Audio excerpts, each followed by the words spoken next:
All right, King Killers, we got a bonus episode for you today.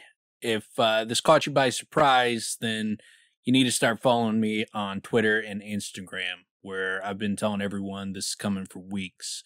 So our social media links are going to be in the show notes. Rate, subscribe, follow, all that good stuff. But on this episode, we have some theories to cover. We're going to flesh out what's up with the greystones, improve our 4-plate door theories, and let you know all about King Feyda. That's what Rothfuss talks about in a stream. That's largely what we're going to cover today. Then we tie it all together with how all this stuff proves our theory on the Mario Brothers. So a lot of good stuff there. You'll also have Tim tell you about his history with sailor's knots. Fitz and Tim have some controversial views on astral planes. And we are going to tell you where to go to get a hamburger worthy of a king. And finally, we're going to talk about what Master Loren is hiding in the Lost and Found at the archives. All right, so sit back and enjoy.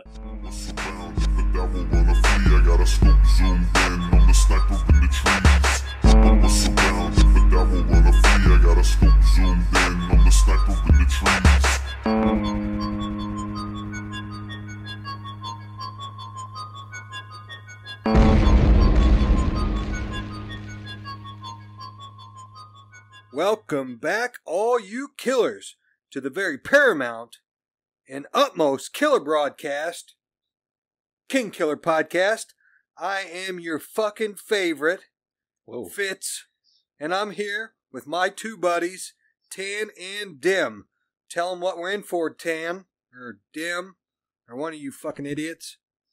Hey, Jesus. Easy on the language, man. This kid-friendly Sorry, I'm just show. excited. I'm just really excited. I definitely do not believe on dropping F words in the show. Like I've kept it clean this entire time. I haven't cussed once. Well, definitely not. And I expect you guys to keep up to the same bar. I'm okay with the language. You're just being a little mean. Being a little mean. I'm all right. Sorry, I'm all right with Tan. You need to tone down the jerkiness. Tan. You're Tan and you're Dim. I got it. I don't know. You said it. You're both in sunny climates. I get you too confused. That's the thing. Oh. Okay. Is that what we're going? I don't know what you were going for, bro. But yeah, I guess here we are. Fitz is angry. He's being a jerk. Yeah. Not angry, just excited. We got big theories to talk about tonight. Yeah, so basically what we wanted to do with this episode, after we recorded 13, like a couple weeks went by, and then I ran into a stream where Rothfuss gave some clues onto what's behind the 4-plate door. He gave some big fucking clues that kind of helped tie some of the stuff together. So like we talked about in episode 11, we talked about the theories on the 4-plate door, and then we talked about Ari in episode 13. So we'll do this addendum to episode 13 where we can kind of more fully tie those things together. I think we can tie up some loose ends and have a much better theory that we weren't able to have before we heard this information with Rothfuss. So I want to go into a few things. I want to kind of backtrack and like go back through what we talked about and just kind of give the overall cases for what we spelled out, and then I'll tie in the information that he brought in. First things first, we obviously the greystones are immensely important to the story.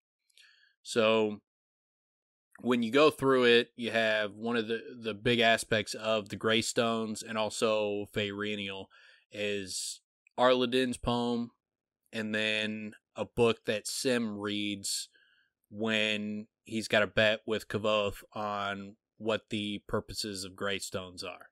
They have a bet. So like for Arladin's poem, it was like a draw stone, even in our sleep, standing stone by old road is the way to lead you ever deeper into Fey. Lay stone as you lay, in hill or dell, greystone leads to something else. Obviously, we postulate that leads to Reread. And then with Sim's book, Sim's book divided into 3 categories. One supported his side, telling of pagan rites and animal sacrifices. The other speculated about an ancient civilization that used them as marker stones for roads, despite the fact that some were located on sheer mountainsides or river bottoms where no roads could be.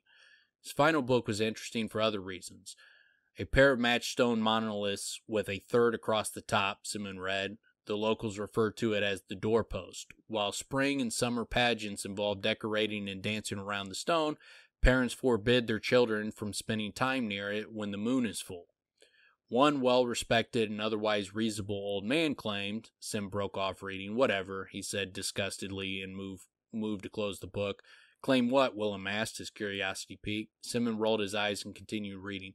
"Claimed at certain times men could pass through the stone door into the fair land where Felurian herself abides, loving and destroying men with her embrace."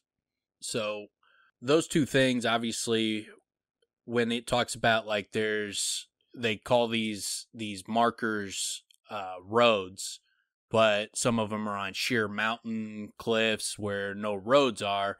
I think obviously it's that these are portals, and the roads are not literally roads. They're ways to travel from point A to point B, like teleportation, and rather than actually just walking the distance, where you can go from point A to point B by traveling through greystones, whether into the Fae or you go in through one of these portals and exit out another, where you can exit out somewhere much further down the line. I think that is most likely what greystones allow you to do, is travel from one place to another rather quickly. Yeah, and also, just to throw this out there, with Kvoth's dad calling them or dreamlike drawstones, we have to realize that Kvoth is drawn to them all the time. Every aspect of his life, he's getting close to a drawstone or a waystone. Yeah, they seem to definitely be big markers for his life, which also we kind of need that for the story in itself, because how it weaves in and out of, the different parts of the world, moving into Fae, all that type of stuff. Yeah, the portal side of it definitely does seem to be what we're led to connect there, as far as I can tell. And the phases of the moon, like I think that's obviously important. It's not like you can just walk up to these things and then you're just automatically transported.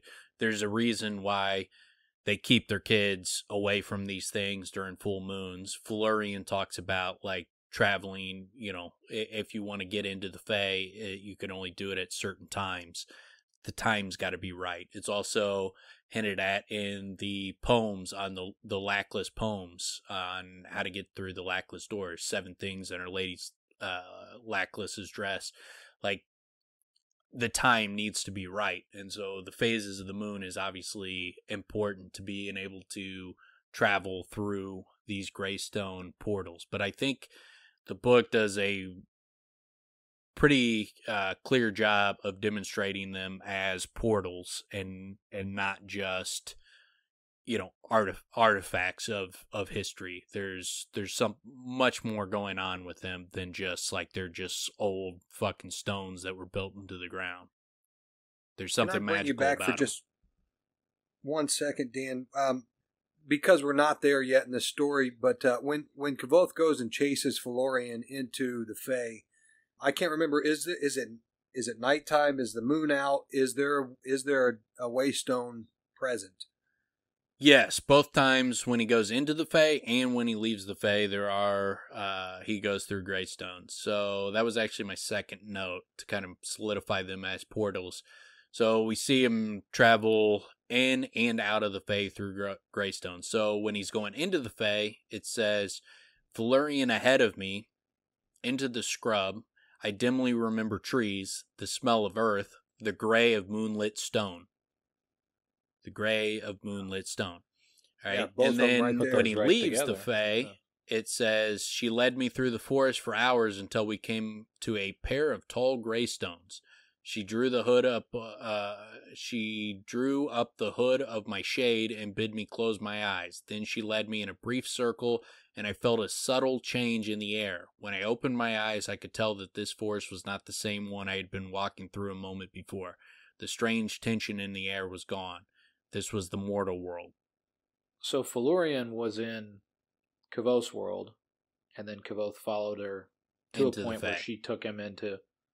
Okay. I never pieced that together before, because there's a blurring in my mind of when that happens. I'm glad you read that, because a lot of times I felt like he just kind of chased her into it, but it wasn't that simple. He followed her, chased her, what have you, and then she brought him in. Yeah, she drew him into the Fae. She was in their world, in the woods with them, and then she drew him into the Fae, and there was obviously a gray stone involved with the gray of moonlit all pieces stone. of it, yeah. And you have the moonlit stone, so it's clear that it's making clear that it's gray stones and the moon is involved. And when he leaves the Fae, it's also gray stones, where he's in one place, he's in the Fae, and then all of a sudden he's back in the mortal world, which is different. And so he goes through a portal, and she makes him close his eyes, so there's something to it. There's some aspect of getting out of the Fae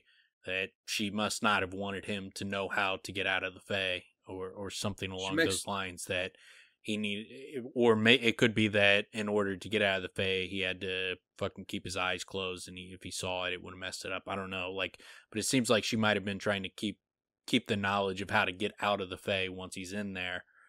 Keep that knowledge out of his mind, so that maybe when he goes back, if he goes back to see her, that she could keep him in there so he wouldn't know how to get out. But there's something she did that she didn't want him to see on an added step that's needed to get out of the Fae. It was the hokey pokey. More than likely. More than likely. I have that's the... Turn yourself around. I bet it'd be really interesting to see, if there was a map of the Fae itself. It feels like there would be these markers. The greystones would be these markers that where you pass between different segments and different places, and kind of seems like it's mapped out through those markers, perhaps.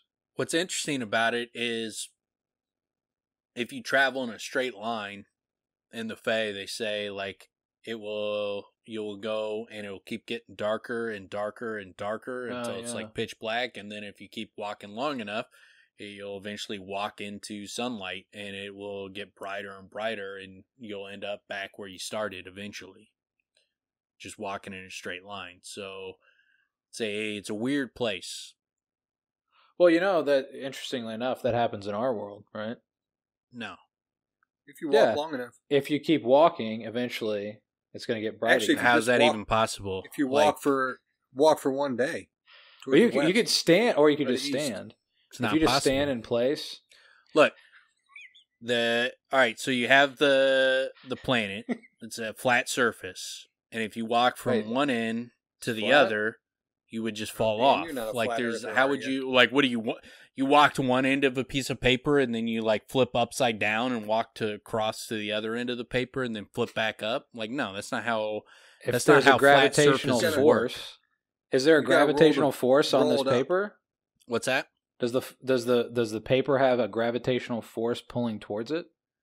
You guys don't. You don't understand fucking physics and fucking astral planes. Look, here's how the world works. There's a big flat surface, and it goes on for infinity. So if you start walking in one area, you'll eventually walk into ice, and then it's just ice forever from there. There's a big flat surface that goes on for infinity? Yes. That's what the Earth is? It's never ending? Does anyone hold that theory Why don't you learn a book? Learn a book. learn a book. Morons. Is there a book that has that theory in it? Probably one of those fucking round earther morons. Is there a book that has the theory that the Earth is infinite? Because I haven't heard that one. Astral. I'm not even joking. That's I like the astral plane. It's a plane. On the flat Earth theory, that is one of the theories, is that it is an infinite plane. Not even joking. Like, that is literally one of the theories they postulate. Well, that seems explain the Sahara. That seems very arrogant in a way. Is part of it like real? Like this is it. This is all there is. Whatever. I don't know how we got on this. Learn a book. That's all I got to say about it. I love you coming back to learn a book. Well, I've learned. What do you mean, learn a book? You can read a book. Learn a book. Did you learn the name of the wind? Have you learned the name of the wind? Okay, Globetard.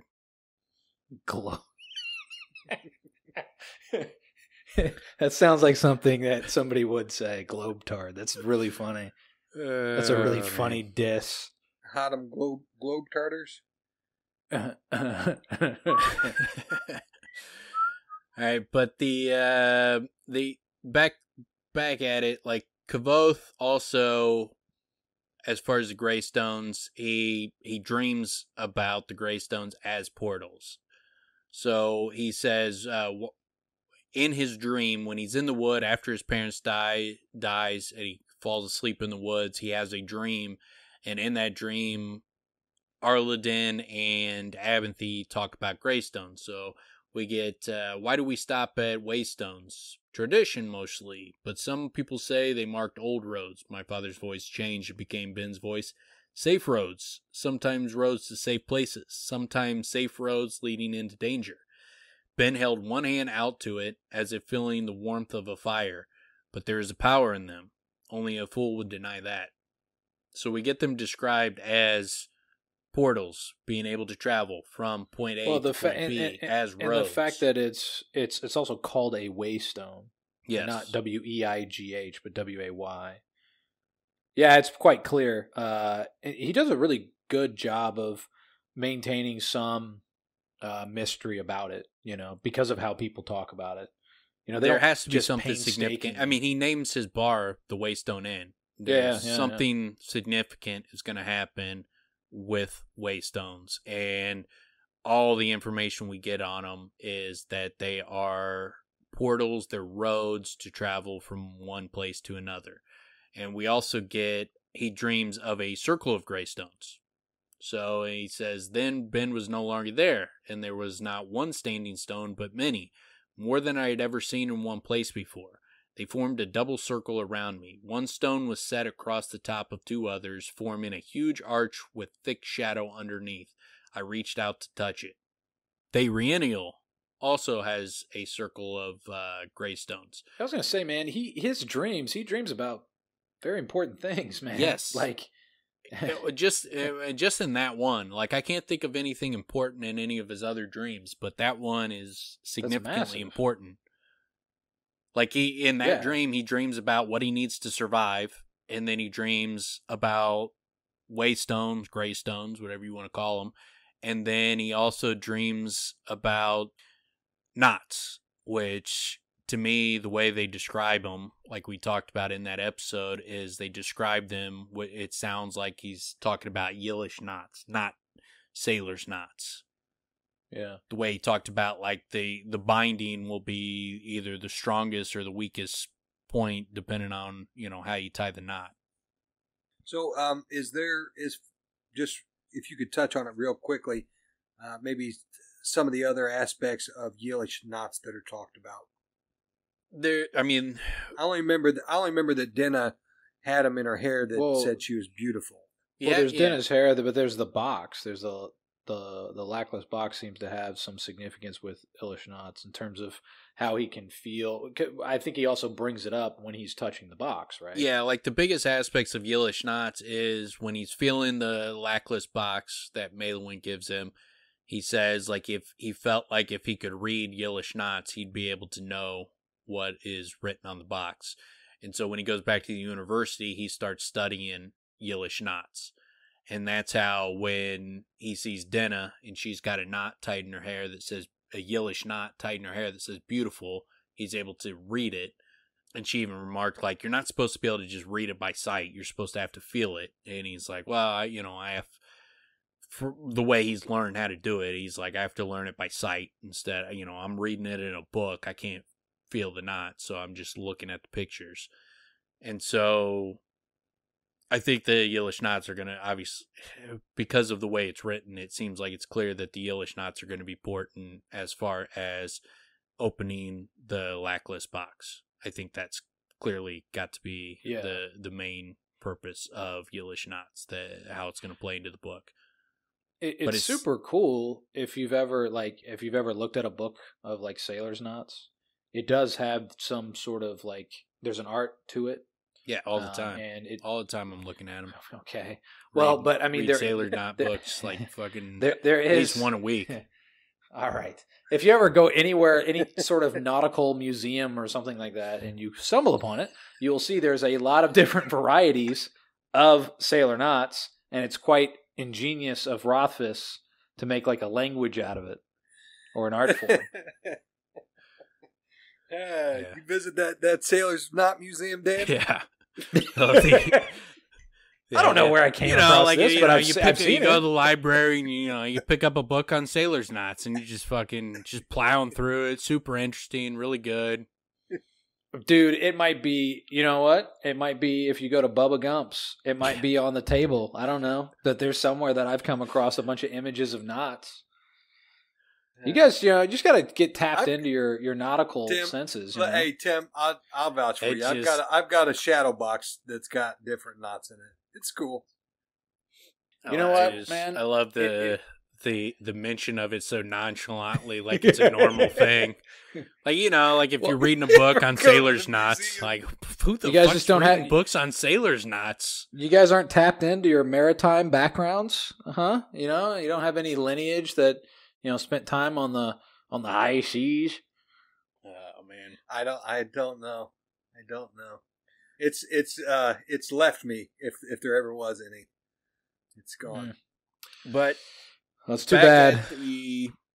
Back as far as the Circle of Greystones, it's reminiscent on the story he tells about Skiop traveling in Feyreaniel. At one point he says, so he walked through the center of Feyreaniel, and as he did, he saw a circle of great greystones. I cannot imagine that Rothfuss had Kavoth dream about a circle of greystones and then tell a story about Skiop in Feyreaniel seeing a circle of greystones, and those things are not connected, that they're not the same place. That seems too on the nose. Remind for them me, to be different. Who tells the story? Kavoth. Kavoth tells a story about Will Skiop. and Sim. Like they ask him for a story, so he tells a story about Skiop in Feyreaniel, and Skiop, he runs into people from Aether, from okay. Seals. He runs into a Siridae. He runs into a number of different groups, and they all turn him away. And then it's when he finally runs into the Rue, they take care of him, and they give him food and water, and then he tells his story and mesmerizes them.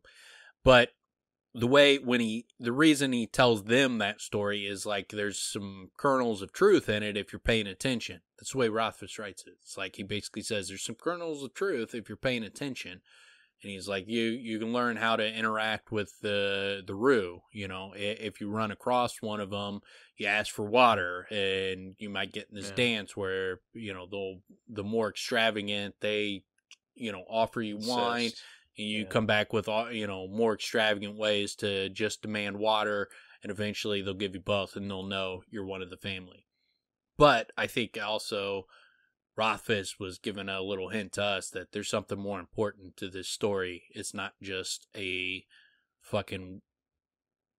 Because it would just be such a meaningless story other than, like, you get how to interact with the Rue, which, why would that be useful? Well, it does. It's not useful for us, and it's not useful for the character we're following, because obviously Kavoth already knows how to interact with the Rue, so that information is not going to be important.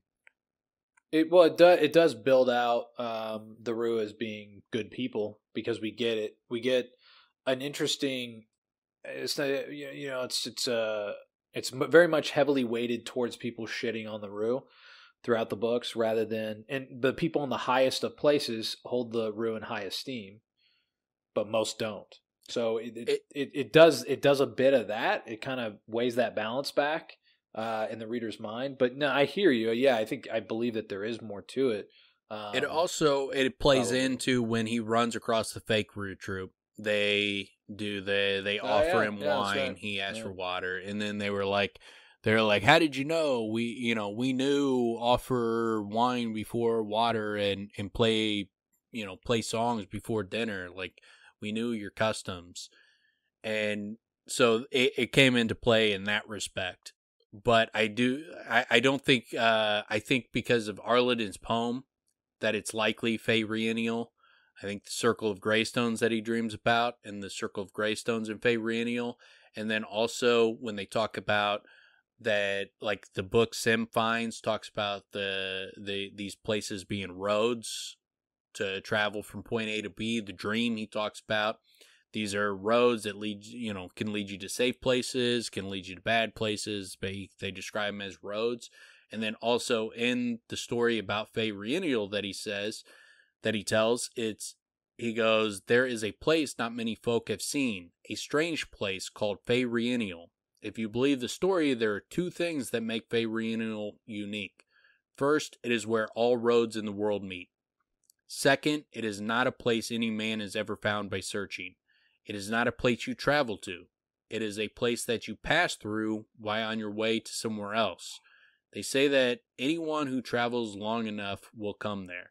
This is a story of that place and an old man on a long road and of a long and lonely night without a moon. So I can pinpoint exactly a few things that you just said that point to it being one of these Easter eggs. But as I read through it the first time, like it's another one of these times that, and you guys just alluded to it, speculation on whether it could be. There's no question in my mind that these are clues to something else going on with X, Y, or Z. I don't know how Rothfuss does it exactly, except that now I see that he's dropped these hints about the moon and the ways, the roads. But it's just like the dream. There's a certain aspect to it. It's almost like the story comes to a stop for this piece of information that he's presenting to us, and he presents it in a way that makes the story stop and become different, that it makes you think that there's a clue to it. Do you guys agree? I mean, yes, I certainly think there's a clue to it. I think one of the big pieces of information from it is it's where all the roads in the world meet. So when they talk about, like in Sim's book, like the waystones are markers to roads, but like some of them are on cliff tops and some of them are at the bottom of lakes, and like I think it's because you can, if you get into Feyreanial, I think you can travel to any of these waystones. Maybe some of them are not active anymore, but I think it's that you at least in the past could go into Feyreanial and travel from point A to point B anywhere in the world. It was like a place that's on a different plane. It's different. It's not the Fey. It's not the regular world. It's a place where it's like a train station where you go there and then you can travel to all the other waystones and you can go across the world. It's like a warp zone on Yes. Mario. Yes. Like a warp zone. I gotcha. Yes. Very much like Mario Brothers warp zones. It's a terminal. I mean, it's a terminal that leads to kind of like the Matrix when in the third Matrix when he's trapped in that fucking train terminal. I don't remember that. No, you're just worthless. Nice. Harry Potter. Yeah, probably. It's also like Harry Potter. It's kind of a Matrix Harry Potter thing going, where you can travel. So on if these, train stations. So ski ops there on a night with no moon. Yeah, which would make sense is if you need a full moon to travel into the Fae, that would mean the moon is full in their world, and so when you travel into the Fae or to Feyreanial, there would be no moon. Interesting. So I think that it so perfectly aligns with what we know about. They talk about don't want to be near these when a full moon. Well, when there's a full moon on in his world, there is no moon in the Fae. So my guess. Say that? Well, yeah, we learned that when he's in because he's like, I haven't seen the moon in a while, and I'm just surprised to see it. And she's like, yeah, it was in your world. So when the moon is full in his world, there is no moon in the Fae, or vice versa. When the moon is full in Faerinial, it's a moonless night in his world. So most likely, it sounds like Denna is really, knocking out those hours as, the district manager of those Jack-in-the-Boxes in that time where we're waiting the phases of the moon out. Then she dips back in. She comes back out, dips back in. So that's when she's really logging, heavy hours. They're not going to get that reference because this will come out before the it's one to look forward to. The Jack in the Box theory. Look forward to it. It's a really good one. It's probably not going to, I think it comes up in like episode 15. So you're close, but you're not there yet. So yeah, it's one to look forward to. But it's this is something that I'd been wanting to sort of delve further into because it is so evident throughout, but there's so much mystery to it. There's these and they're not really parallel universes, or maybe they kind of are, right? They share the same world, right? They're in the same time frame, although it seems like in the Fae time is very much different. Yeah, I don't know. It's really interesting. There's these little rules, and that's what we're talking about, right? Is how you can get in, how you can get out, and how there are people like Felurian that basically, they live there, or Bass that lives there, but then comes out. One of the big mysteries that in Dan, I think we've talked about it before, but one of the big mysteries as far as the Fae goes is like why was there a war between the Shapers and the Namers? And I know it had to do with Ajax, but like we know the basics of the war. Much. I mean, it was the Namers thought what the Shapers were doing was wrong, and then he says Felurian says there was a chance for peace, but then Ajax stole the moon, and that was the straw that broke the camel's back. So we know the basics of what was going on. The Namers philosophically disagreed with what Shapers were doing. There's something, and what the Shapers were doing was building the Fae, though, right? Ajax largely built the Fae, yeah, but they were doing, I think, more than that. I mean, I think that was one of probably their biggest thing was, I think, it could be that the Shapers were trying to create new things, that whatever shaping the power it is, they were using it, and the Namers disagreed with it, so it could be that Ajax was like, well, fuck you guys, I'll create my own world that is separate from you guys. And then so he built the Fae, and then for whatever reason he decided to fucking steal their moon, and they were like, nah, that's my motherfucking moon. Okay. And so he's big into cheese. Gangster after that. He's a big cheese guy.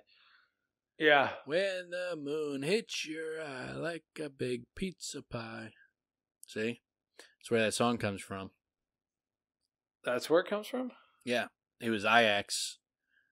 He loved the moon so much. Oh, like, when the moon hits your eye like a big pizza pie, that's amore. He was in love with the moon. Where else did that song come from? That's Rothfuss ripping wherever that song came from. Homage. He homaged that song. Well, Dean Martin he basically stole the plot of that song. That song was a love story with the moon, and he just stole that and fucking put it in the book. Another thing that he homaged. He's homaging the shit out of this book. He's homaging everything. You guys are making so much sense out of this stuff for me. It's just really coming together. The last thing I wanted to say on greystones was there's multiple mention of like actual greystone doors, like 2 greystones with one on top forming a door. Kavoth dreams about one. Sim's book talks about one. And then in Traben, they see one. That's what they sleep on top of one. That is 2 greystones with one on top. That's where they hide from the Dracus and sleep. That's what they sleep on top of. So those definitely seem like portals. Like, I don't know if all the greystones used to be like that, or if there's something distinct about that makes them different when they're an actual door standing, 2 standing with one on top. If that makes it different, but in Sim Story they call it a doorpost. It could be that there's something different when there's a reason why those are stacked that way. Maybe that is when they're stacked that way. That's how you access Feyreanial, or and if it's just like a single post or one laying on the ground, maybe that's just you can go out of a place from that, but you can't get in. But there's got to be something to the reason why some of them are doors and some of them aren't. I don't have a good answer on it, but it's just something. There's multiple mentions of ones that are shaped like doors. There's multiple mentions of ones that are just solo. So there's got to be something that's differentiating those two.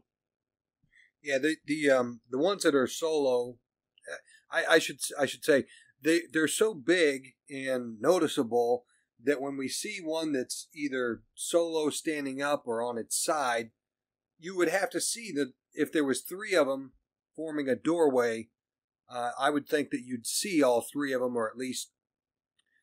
But a lot of times we both comes across one. The Rue stop because they come across just one. So yeah, seems like there's a difference between the two, or at least both exist separately. They do seem ancient, right? So there's also that passage of time that your imagination, at least my imagination, sort of pictures that, they can move over time. I mean, one can be toppled over, something can happen, so. Or there's also, or it could be, or it could be that they were knocked out on purpose. So what it could be is maybe they were all like doorways at one time, and then like some have been toppled over, and now those are no longer usable. So the only ones you can go through. But like when he goes in and out of the Fae with Felurian, he doesn't mention like a doorpost. He doesn't mention 2 of them stacked with one on top. So he just mentions greystones, but he doesn't specifically. It still could be that they were doorposts. He just didn't spell it out for us. But it could be that the only ones that are still left standing like doorposts, those are the only ones that are still usable. But there's got to be some reason that some are doorposts and some aren't, and there has to be something to it. It could be as simple as the ones that are doorposts, that's how they always were, and then through time they've got knocked over and moved around and shit like that, and now the only ones that are usable are the doorposts. But it could be something completely different. There could be something more meaningful on why some are doorposts and some aren't. There's no real clue in the book, though. But it's something to focus on moving forward. There's those references, too, to the university looking like greystones, or the archives, and certain doors appearing like a greystone, actual doors. I feel like, I don't know if it was the cell that held Elodin had that, or if it was just the door in the archives. It was the archives, looked like a giant greystone. Giant greystone, yeah, and it had no seams or anything and all that. So it almost, I wonder if that was the 4-plate door. That's the 4-plate door. Yeah. But the actual archives, it looked like a giant greystone itself. Oh, okay, yeah, which is interesting. I mean, that kind of wonder, did they build the archives around a greystone? Is a greystone literally part of the, Yeah, that'll be part of what we're gonna go into. Is I think we can kind of narrow down what's going on, why it looks like a greystone. I think we've got enough information to kind of give at least a guess. So I'll just throw this out because you're talking about buildings that are built out of greystones. That those guys' house on from the wedding party, Mothin Farm. That guy, that guy built his house out of the greystones, right? Seems like it. So what were there were barrows. It's like how you bury people in like that type of land, right? Yeah, they start digging stuff up. Like crypts, basically. Yeah, we haven't covered that. I mean, we'll be covering that here, and like as far as the audience, we were last episode we recorded was episode 18, so we're moving back from episode 18. So episode 19, we'll dive into Traben and the actual. The farm and the Chandrian and going to the Mothin Farm. But yeah, it seems like the house that they built, they partially built it out of greystones. Yeah, it was I apologize for jumping ahead. There was a lot of waystone talk in that. I mean, there's the waystones that you mentioned that they slept on, and when they're at the Barrow Hill, they look and they see that it's an archway, and anyway, it's just fresh on my mind anyway. Yeah, and what it seems like is Mothin was one reckless son of a bitch. Yeah, he did not seem like a careful guy.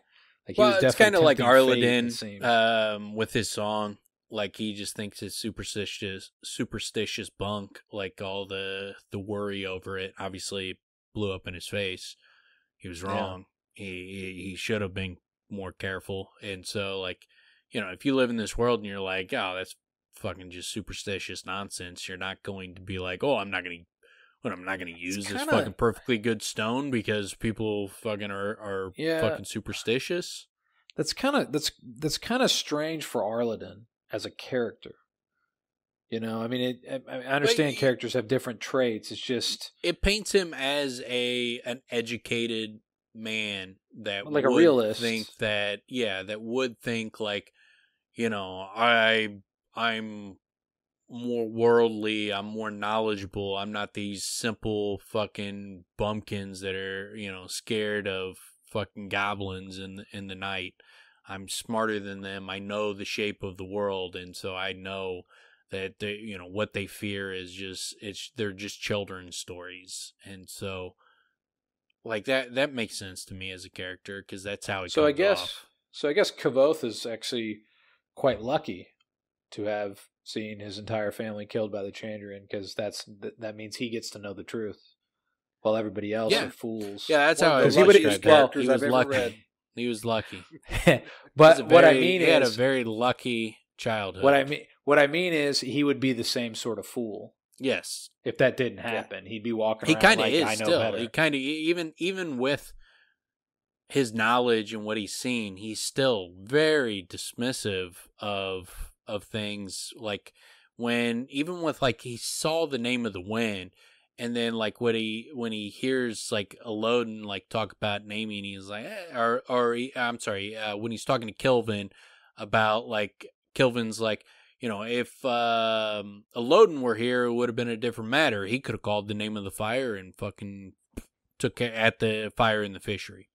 He's he could have called the name of the fire and took care of it with, relative ease. And he's like, it's fucking storybook shit. And he's like, where do you think these stories come from? Yeah.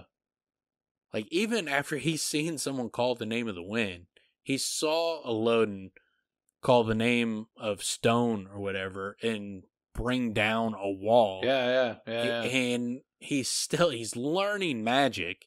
And even still, he's like, like he could have just called the name of fire and controlled it? It's fucking nonsense. Is that before Elxadal kind of walked him through his mastery? Before Elxadal like called the name of fire for him.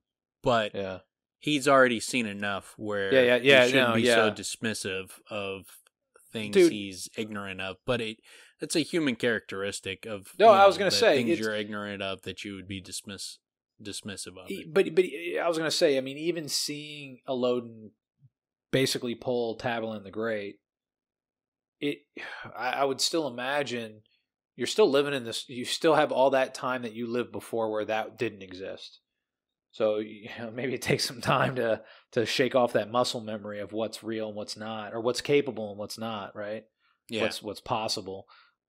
Yeah. It's. I mean, that's a testament to Rothfuss, man, and how interesting, those limitations are. Plus, we always fall back on. I mean, it makes a lot of sense for Kavoth to be the age he is because he is learning and he is developing, and he should be arrogant because of how capable he is, how outstanding he is at every single thing that he even attempts.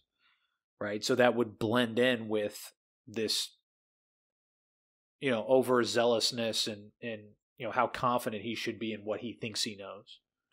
Yeah, he needs a little bit more humility, like me, where he's got all that capability and all that power and all that knowledge, but he should be a little bit more humble to understand that, hey, I have seen someone call the name of the wind. I have seen someone call the name of stone. I've seen some pretty fucking unbelievable magic.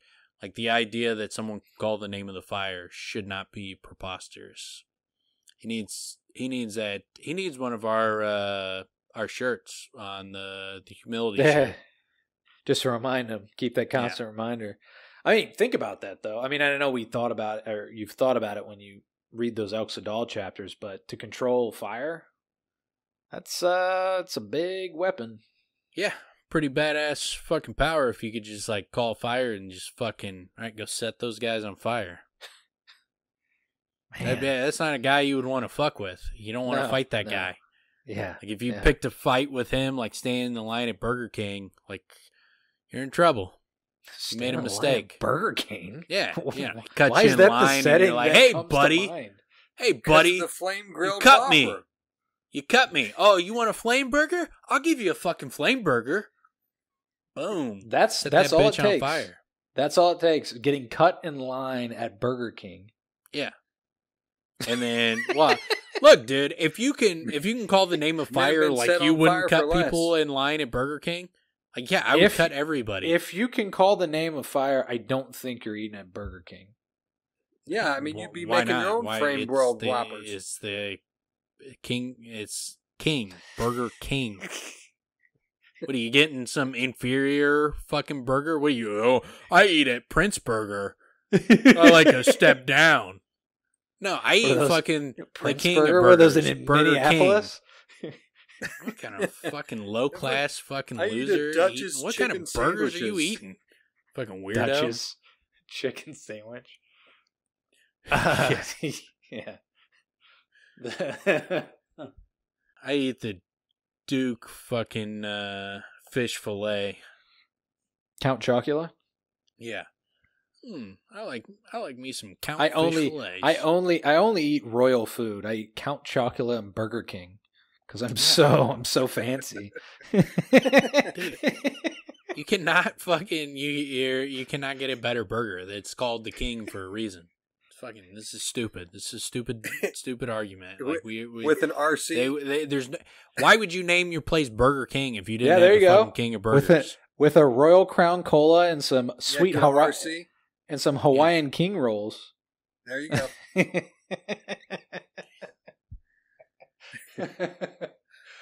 Is this going to make it on the cutting room floor, Dan? Yeah. Fucking, I mean, want everybody fucking know like where to fucking go to get a good burger. Oh my god!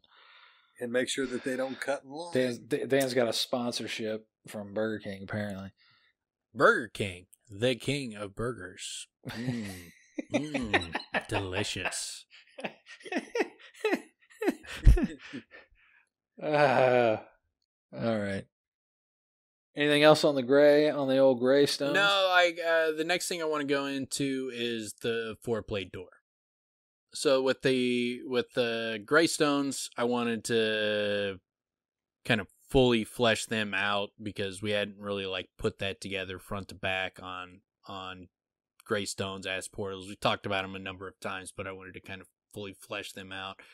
The next couple parts with the 4-plate door, it's just basically rehashing what we've already covered, so it's it's not something we'll have to dive deep into, but like to rehash what we covered in episode 11, there's basically 3 main theories for the 4-plate door. So the first one was that the doors of stone are the 4-plate door, and so I'm sorry, the four-plate door is the doors of stone. And so with that theory, like one of the biggest clues was when he's talking to Caudicus, and Caudicus tells him, I've heard that on the oldest parts of the Lackless lands and the oldest parts of their ancestral state, there's a secret door, a door without a handle or hinges. He watched me to make sure I was paying attention. There's no way of opening it. It is locked, but at the same time, lockless. No one knows what's on the other side. So it's easy to see why people would associate the four-plate door with the lackless door that Caudicus talks about. The second theory was that they're hiding books that or something that the masters want to keep secret. And so the biggest evidence for that was Old Cobb, when he's telling one of the stories about Kvothe. He says, so Kvothe uses a dark magic that he found locked away in a secret book in the university. He speaks 3 terrible secret words and calls up a demon. So the dark magic that he finds locked away in a secret book in the university, you can see where people would interpret that he finds some secret magic by going through the four-plate door, and that there's something secret behind there. The third, maybe he conjures up past. Doubtful. Just a thought. Doubtful. Maybe. Go ahead. But the third was that the dead king that Feyda dreams about. She says, I had a dream about the door once. Valeritas was the name of an old dead king. His tomb was behind the door. And also, to go with that, Kvothe says early on when he's kind of listing his deeds that he does, he tells Chronicler, I have stolen princesses back from sleeping barrow kings. So that those two things lend towards that there's a old dead king behind the door. That's the theory that I subscribe to, and I think Rothfuss confirms that is the correct theory.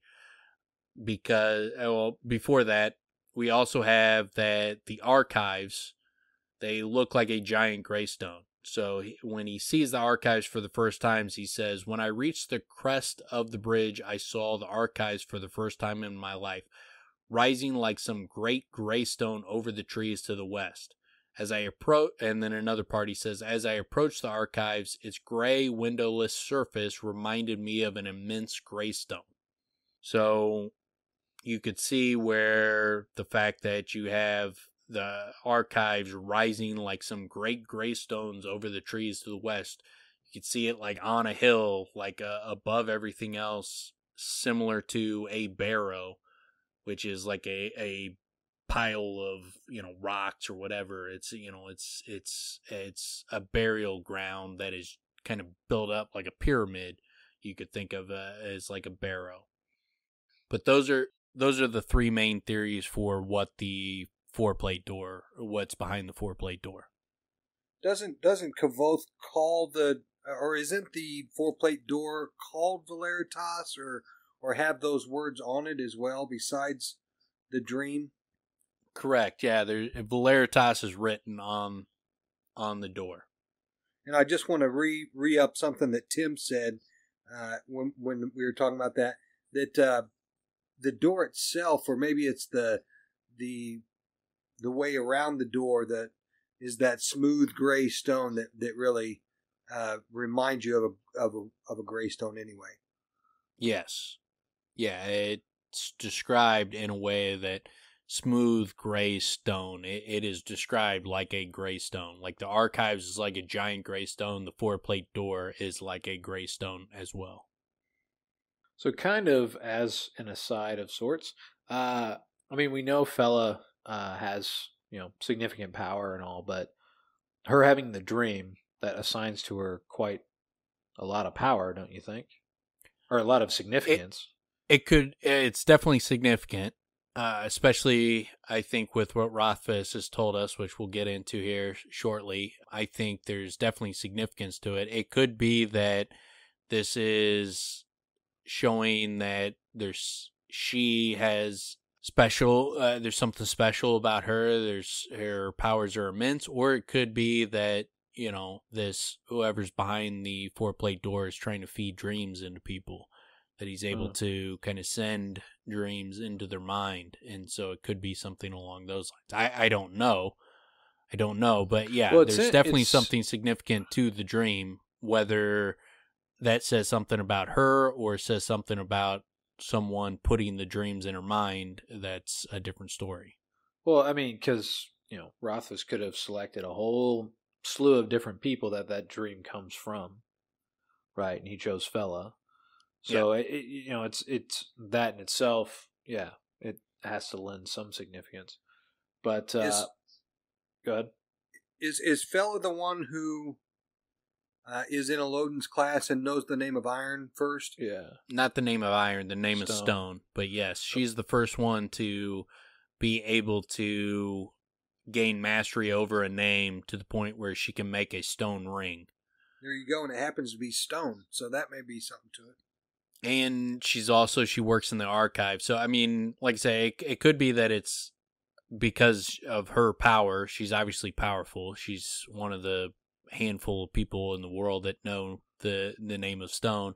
But also, she works in the archives. So it could also be the fact that she's a namer that works in the archives and someone is reaching out to her. So, I mean, well, again, you could look at it either way. She's also almost killed, right, by what happens in the fishery. Yeah. And I mean, she's the only student that, when Kvothe is at the university, she's the only student that we are aware of that gets that mastery. You know, yes. Chronicler has it, but, you know, when we're there, she's the only one that. So, I mean, that in itself lends a lot of significance to, you know, how powerful she is, how capable she is. I think there is a lot to the fact that she almost was murked at the fishery as well.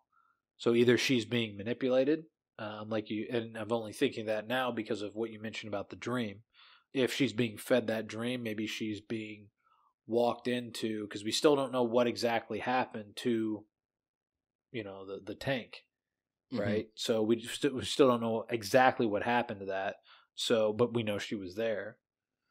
And she was the one that almost died. She was the one at closest to risk of death out of everybody. It could be that in order to get past the 4-plate door, because it looks like a gray stone, it could be that you need to know the name of stone in order to be able to get past that door. And so the fact that she has an affinity towards the name of stone, it could be that's why someone behind the 4-plate door would be reaching out to her into her dreams, as manipulating her. Could be. I mean, this is all pure speculation. There's no evidence for any of this. I'm just saying, like, why would she have that dream? Like, it could be just something about her, or it could be that someone's feeding it to her. There's no way to know for sure, but there's got to be something about it. What if behind the door is simply the lost and found of the archives? Well, that's certainly one thing that's behind the door. That's not even debatable. A cardboard box with black Sharpie marker, lost and found. It's ludicrous, Tim. How would you put anything in there was found? No, it's what they do is, like, when people leave their fucking nerdy ass cloaks, they fucking hide them behind the 4-plate door because they're like, get these fucking dork ass fucking cloaks out of here. Got another one. Never to be found Loren again. is hiding all the cloaks in the world. He's getting them all hidden behind the 4-plate door. He's just trying to fucking make me happy and eliminating these nerd ass cloaks from the world. The door finally opens and it's a shit ton of cloaks and anklets. Yeah. Yeah. And Master Loren's like super into dusters, and he's trying to replace cloaks with dusters. And so he's got to fucking hide all the cloaks so he can fucking start his business of selling dusters on the side. He's like, hey man, I know you lost your cloak, but got this pretty fucking sweet duster. I love the idea that, like, this guy has no emotion about anything, but then he's like, ooh, it's a nice duster there. What is that? What is that, leather? Hey, you ever hear about the silent Chandrian? You know, the guy that wears that fucking gray duster? Pretty fucking cool, man. He's pretty cool. Oh, you mean the cool one? The guy that's always busting cigs and laying back? Fucking Clint Eastwood. Like fucking just... What's the... You can't whistle very well. He tried to whistle. He just... Mouth's too dry. That was bad too. Yeah, I can't do it. I don't know what to do. I can normally whistle, but yeah, apparently I got can't you back whistle in. right now. Ready? Yeah. That's not bad. Oh, nice. It's fucking Grey Dalcinti, man. But you know what he would say when the song plays? He'd be like, fuck that song. Turn that shit off. Yeah. It's like Clint Eastwood's a bitch.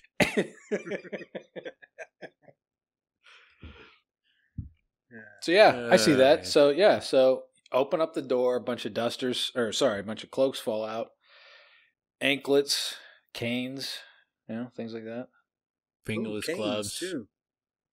So you have to throw all those things off this crypt where this Sleeping Barrow King is, where King Koopa. Nah, he wouldn't hide fingerless gloves behind the door. He'd be passing those out. So it's definitely not fingerless gloves. Those are too cool. He's got go-kart gloves. Wouldn't Loren rather have people wearing gloves? All the books. Yeah, that's what I'm saying. He's passing out fingerless gloves. No, I think he wants fingers on them gloves. That's it. Yeah. He's getting rid of the fingerless gloves. He's passing out fingered gloves. Yeah. So you don't get your oil on the pages. He cuts off the fingers. He has the fingerless gloves. He puts those in the lost and found, but the fingers from the fingerless gloves, he gives those out, and you just slide those over your fingers. Everybody's wearing little fabric thimbles on their fingers. Yeah. Finger nipples. So that's the scribs. They all have finger nipples. Finger nipples and dusters. They're all wearing finger nipples and dusters. It's weird. I don't know why Rothfuss didn't write that in. Yeah, I mean, I'm glad we pieced it together, but we should have wrote that in. It's in there. Clearly, it's not like we're just pulling this out of thin air. I'm sure he's writing a whole other book, like silent. What is it? Like Ari's book. It's just about the archives. That out. He needs to write one just about the archives, about like what they're wearing. Again, the dusters and the finger nipples. It's good. I like that look. Yeah. Oh, man. And then the other part I wanted to do as a reminder is that Ari as the princess, as Princess Ariel.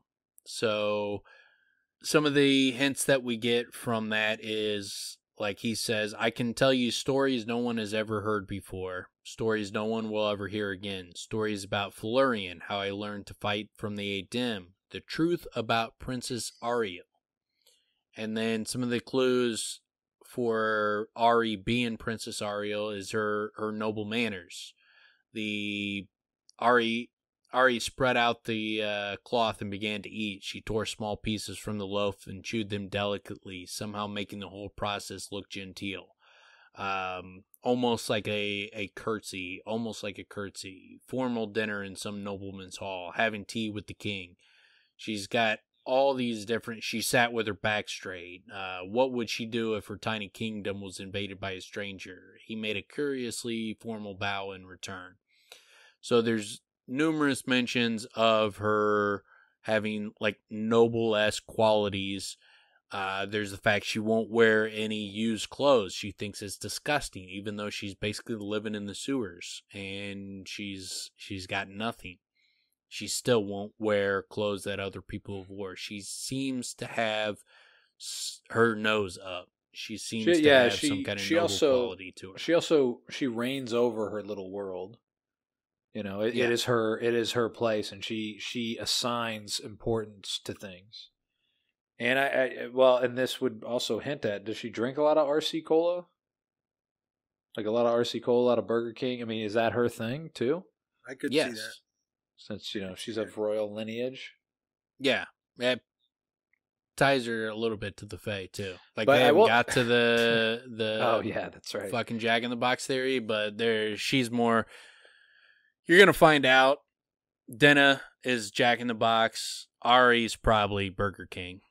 And that's kind of they're gonna have a fast food war.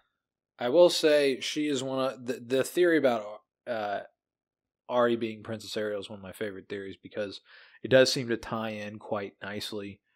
It makes a lot of sense. I think they all make a lot of sense, but yeah, to me, it definitely lends a lot of there's a lot of credibility within those connections. Yeah.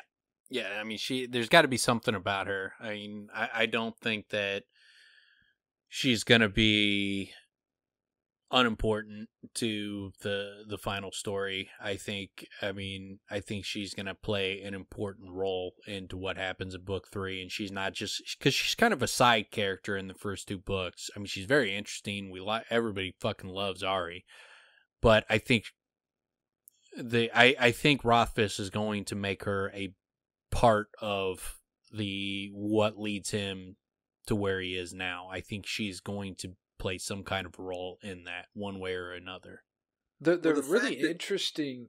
Sorry, I was just going to say they're really interesting scenes because they're kind of like, they feel like relief in a way for the reader because when we're there, he's like removed from, having to put on any, well, seems weird to say put on any airs because if she is royalty, then he kind of is. But you know what I mean? Like he's not having to watch himself in terms of all the other students watching him because he's always being watched. And I don't know. It's just it's really interesting when he's with her because it's just them. It's intimate and it's playful. Their banter back and forth, but yet there's a seriousness to it. And yeah, it's an interesting. What took me off on that tangent is when you mentioned it's kind of a side character. It does have a different feel than the rest of the scenes in the book. There's always a different feel. It always feels like because he's like on the rooftops, it's always like it's a little bit dark. It's secretive. There's nobody else around. Yeah. There's no other relationship that Kavoth has that compares to what he does with Ari. Like you said, it's unabashed, I guess, unhindered. He's just playing his music as he sees fit, or all that he wants, and it seems like that they're very close, especially since Kavoth came up with her name. Actually, that's an interesting thing too, because we talk about the power of his music, and it seems like his music is what lulled her in, right? Yeah. That's what she. And if you read Slow Regard for Silent Things, and real quick, if I can put a pin in that, because the simple fact that he wrote an entire book about a side character, as we're calling her right now, I mean, she's got to play a pivotal role. And if you read Slow Regard of Silent Things, you see that there's a lot of weight that Ari puts on what she's doing to prepare Kavoth for something. Or to help. In her world, it's almost like she's looking after him. In her mind, she's looking after him. In Slow Regard of Silent Things, Kavoth is the main. I don't know how I'm going to put it, but everything that Ari's doing is for him. Yeah, he's and she he's foresees the center of event. her world. Well, and she's speaking her of flat an event world coming, and her world's underneath things too. Yeah. But then also the book. I mean, the book in itself is really interesting in the sense that he decided to do something unlike most things I've written. There's a lot of poetry in it. There's a lot of like poetic sort of nature to it, and he creates a lot of things that you can't really do in the type of books that are the Kingkiller Chronicles themselves. I like it. I think it's really, really like artistic and everything. Very different, but yeah, I mean, it definitely lends a lot of importance to her. The fact that he wrote a book that is about her, it's simply about her. So, and set in her world and set with her, her intention and living in her existence. But yeah, and then she does, as Fitz was saying, she does have this, and she's spoken of it before quite a bit as well. We get it in the Kingkiller books as well, where Kvothe thinks he's taking care of her. She thinks she's taking care of him. And he doesn't, I mean, Kvothe is basically her world. She has her world under things, right, that she reigns over, but she doesn't have another channel to anything else other than Kvothe. No, like, yeah, he's of. clearly pivotal. And, like, him giving her name and the music, and she puts him above everybody else. He's enormously important in her life, and she thinks of herself as not. She also thinks that he did her a favor, like him giving her that name is important to her, and what he does for her is important to her. But she also thinks of herself as being his protector. She thinks of him as her protector as well. She calls him her Siri Day, and you're above reproach and that kind of stuff, and that one of those scenes. But then also she seems to be trying to look out for him. She wants to repay that favor, and so she holds him in very high esteem. Does she have a now the word escapes me, but is she seeing a premonition of sorts? Do you think? I mean, do you think she's possibly I don't think of the word, where you can be tapped in with what's about to come?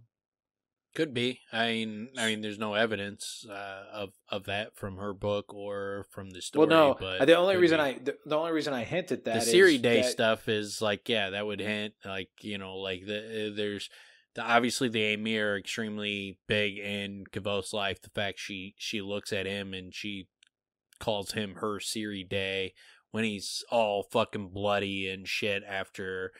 I think this is after Ambrose attacked him, and he's like trying to hide his blood and everything, and then she sees him with the blood on his hands, and she's like, "Oh, you're my Siri Day."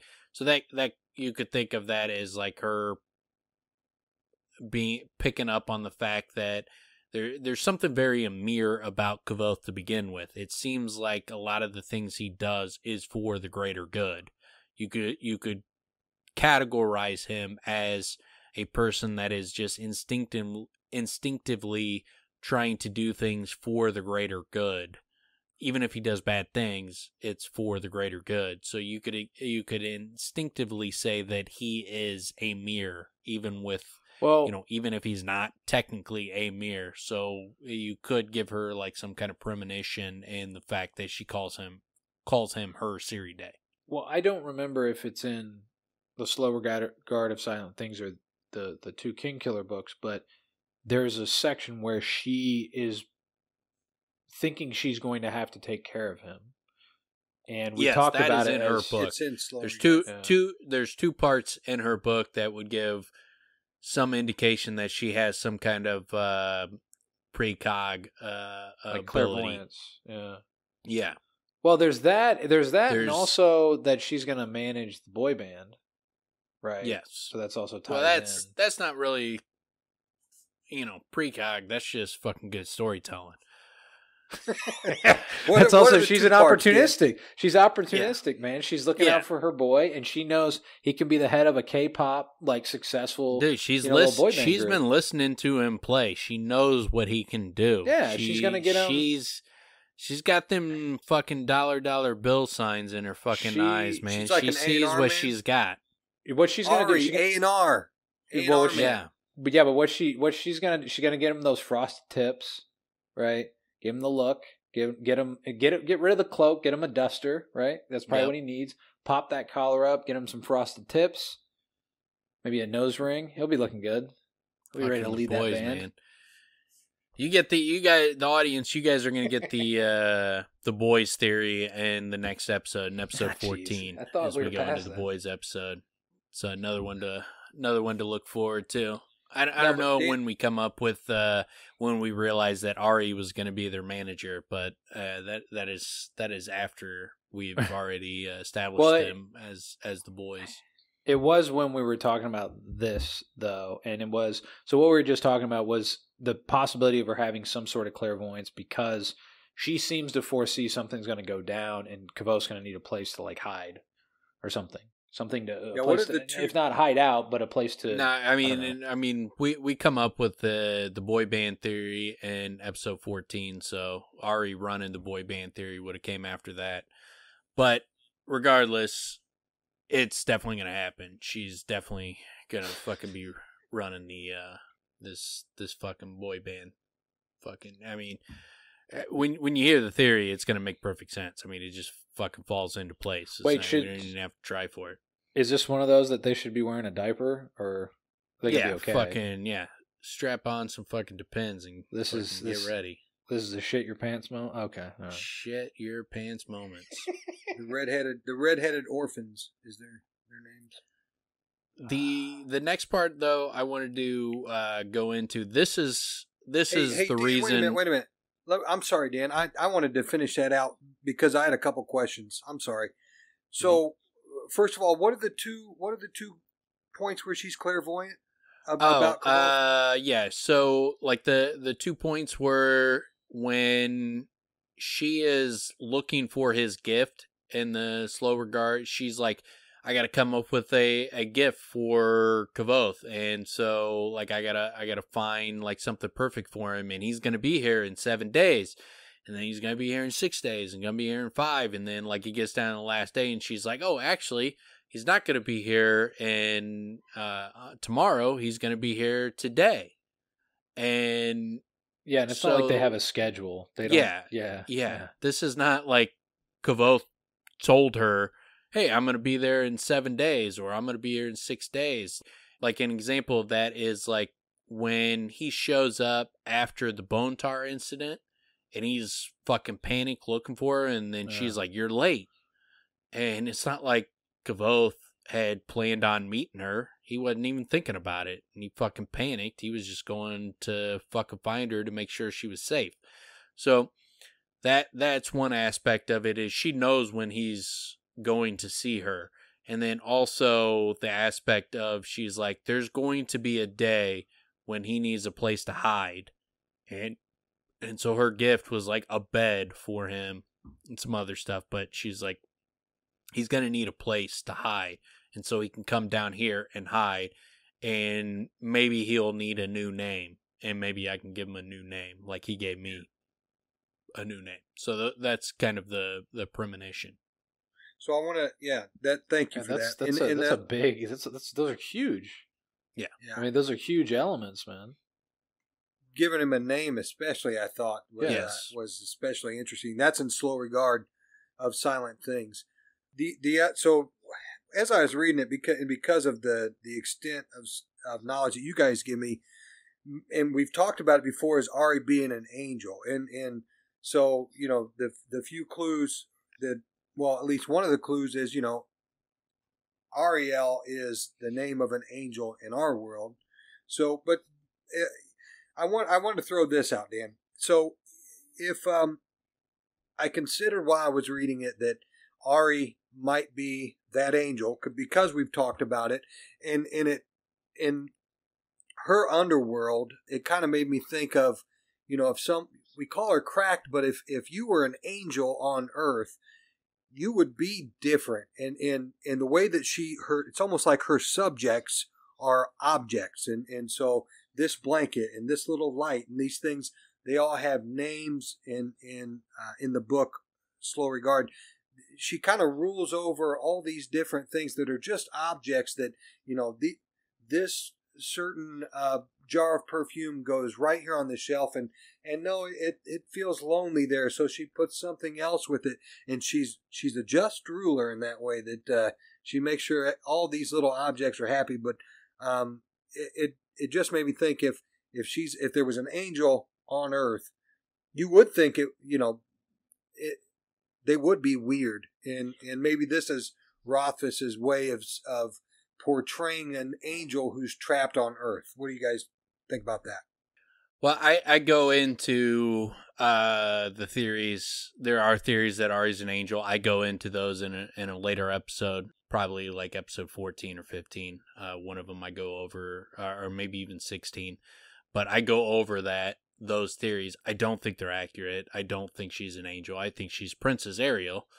maybe there's something to do with the Fae, but no, I will constantly go back to the fact that Scarpy describes angels as being beings that have left this earth that you cannot see anymore, that in order to be able to see them, only the most powerful and at great danger and great peril,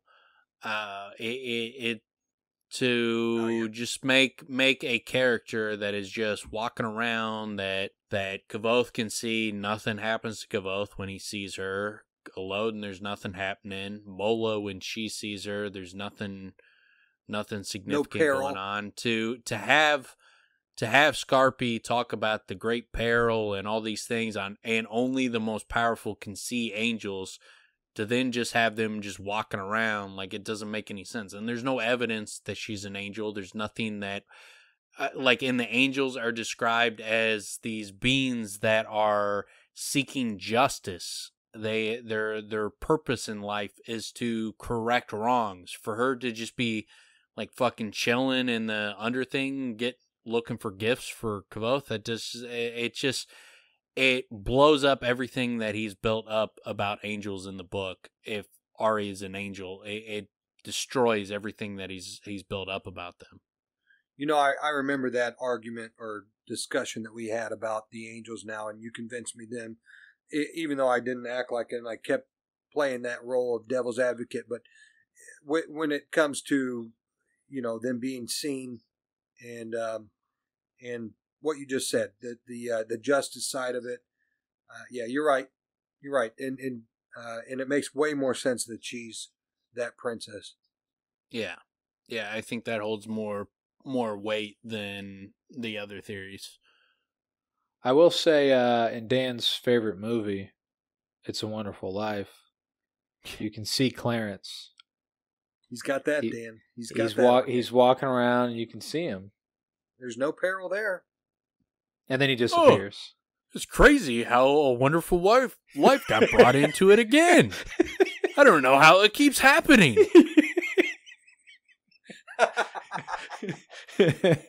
It is. It's ironic, isn't it, Tim? I see what Fitz was saying there, in that in her book, she does rule her little world, and she is a just ruler in the sense that she tries to find the right place for things.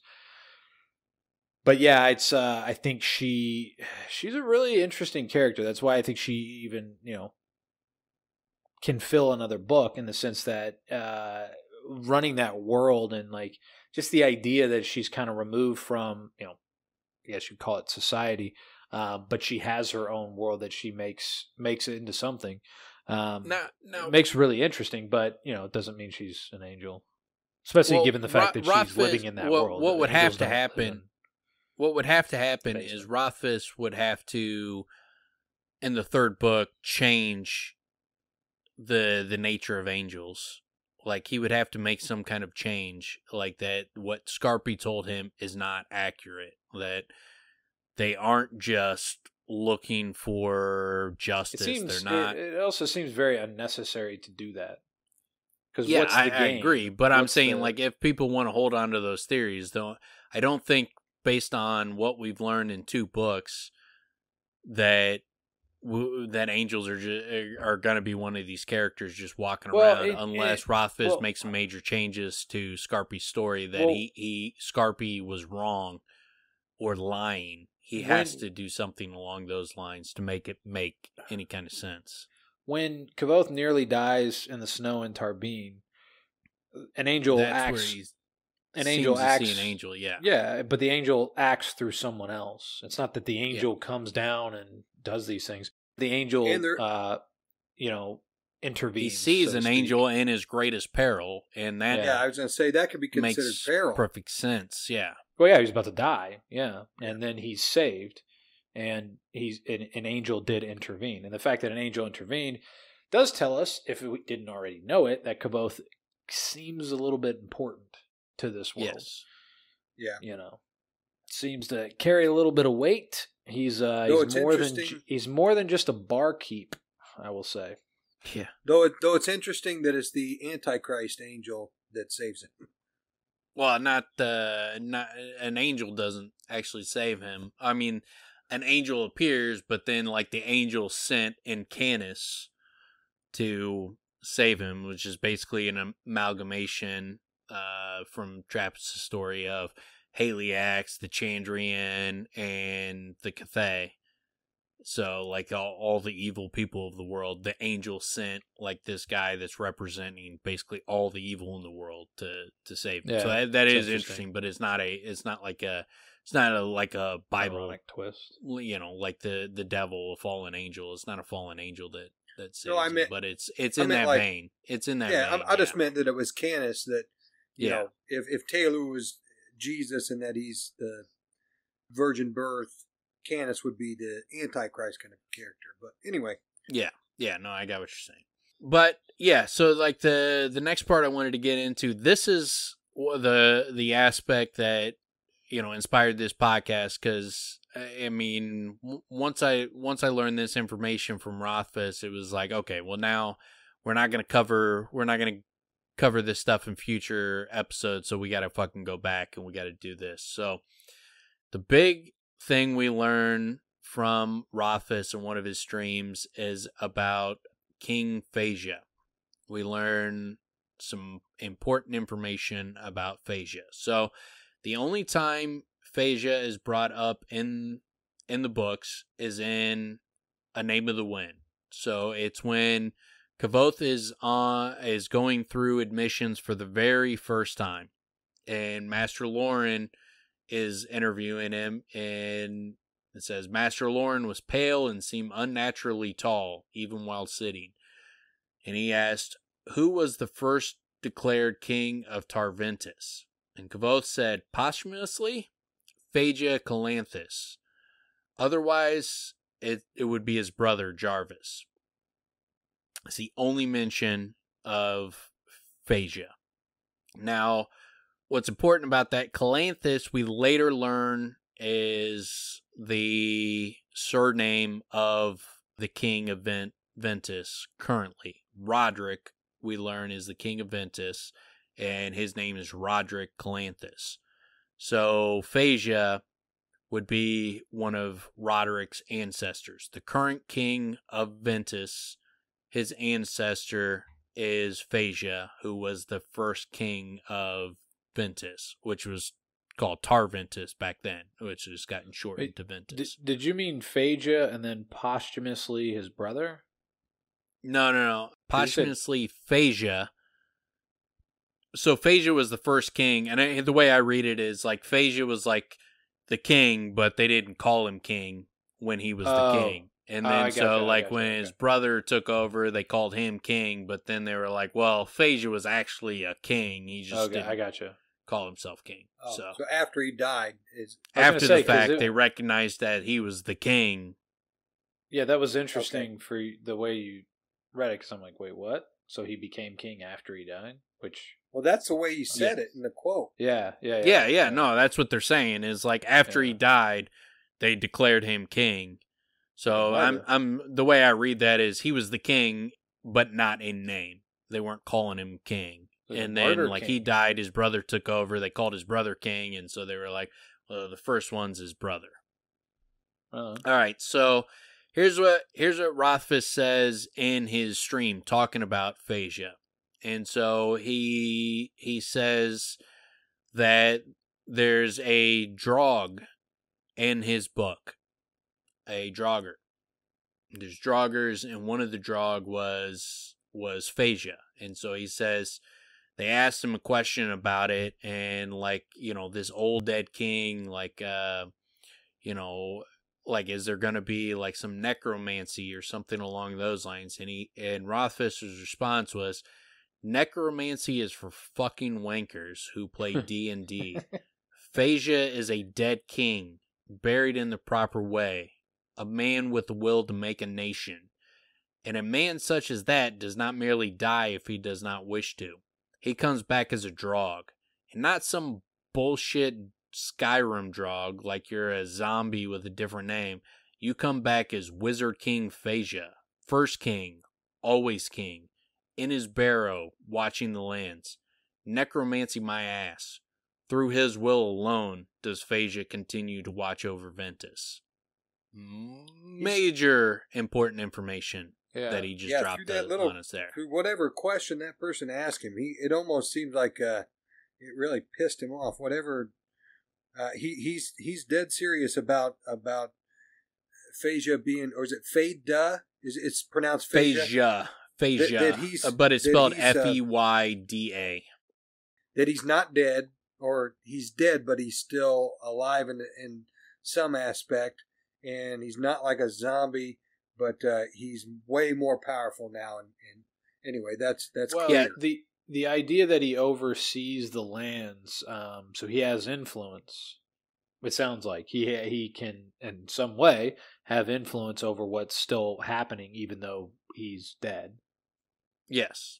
Yeah. And so, like, the way this got brought up is Rothfuss was showing a coin, a coin that had King Feyda on it. This was, like, the first coin of Ventus. And he was showing it like this was something he was selling for his World Builders charity, and so he was describing Feyda, and the coin shows like Feyda alive and Feyda dead. So that's where the question came up, was like, was he brought back through necromancy? And so that's where his like, nah, fuck necromancy, nah. I'm saying that like we talk about like a lot on these theories, like when you go through the theories, like does the theory lead to an implication that would lead to some hack writing? Yeah, so I was about to say. And like that is a perfect example of like how much he detests fucking simpleton writing. So it is just like he's just fucking pushing a fucking square peg through a round hole. He's not gonna do that. Like if it's not, it might not be cool in our eyes, but like he feels like he is doing something better and more inventive and more creative. And I think through 2 books, I think we constantly praise him for his writing. Like we agree, like he does it. Spending more than that. So like if we came up with a theory where it was like it just seems kind of whack, it's probably not what he's doing, because he's not like that, and he's so much not like that he's like, he plays D&D, he plays Skyrim, and he's like shitting all so clearly he knows, he's using the references, so he knows the reference, he appreciates story, but he also knows what's hack and shortcut and what's not. And the story and a lot of those things are fantastic, and that's what people like about them so much. But as we can tell, and he writes it with Kavoth, his standard is very freaking high, which is why the books are so good and why he's been working on the 3rd book for over a decade, because his standards are very high. And that becomes very clear in this interview and this question. I forgot my thought, but So I did want to bring up, and I'm sure you're probably going to go there anyway, but just in case, what I also saw huge about that coin were the greystones. Right. Yeah. So can I describe the coin? Hold on. Before we, I'm gonna describe the coin. I got the picture in front of me. So, all right. Let me ask this then. How long ago is Feyda? How long ago are we talking about? I don't know. Like, I mean, they talk about like when they talk about the twist of fate that took the Mayor Alvaron from being a king to now he's not a king. I think they say like 12 generations or something like that. So this is all post Lanre. This is post Ajax. This is post all that stuff. Yeah, very post that. That stuff's like 5,000 years ago. Okay, all right. That's kind of what I needed to know. Yeah. I don't remember off the top of my head how long ago that was, but like. Well, here he's like... We have a huge blank slate of time between the Creation War and now. So I'm just saying, is this between them? Because if that's the case, that's what helps me, you know what I'm saying? He says, let's see. You know the expression, rich is the king of Vent? I nodded. Well, that's him. His great-great-grandfathers were the kings of Vent. back before the Empire stomped in, converting everyone to the Iron Law and the Book of the Path. If not for a few quick quirks of fate, a dozen generations back, Alvaron would be the royal family of Ventus, not the Calanthus. And my friend the mayor would be king. So at least a dozen generations. So Roderick is a Calanthus? Roderick is a Calanthus, yes. And Feyda is Feyda Calanthus. So the Calanthus still rules. And Feyda still rules, apparently. Yeah, Feyda is the guy that he united all these kings, like these warring sea kings and all clans. This shit. He united them all into one giant kingdom. So it's like basically a bunch of clans. I mean, this is what we've seen throughout history. Yeah. Yeah.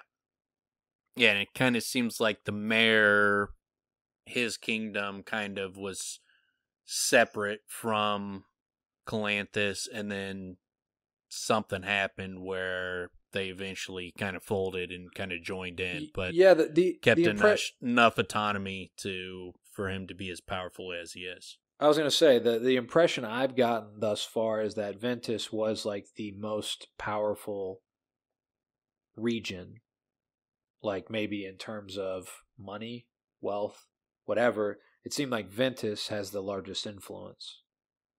Possibly Aturan was the big one, though, that we've heard about, the Aturan Empire, and like that, like in the quote I just read, like, you know,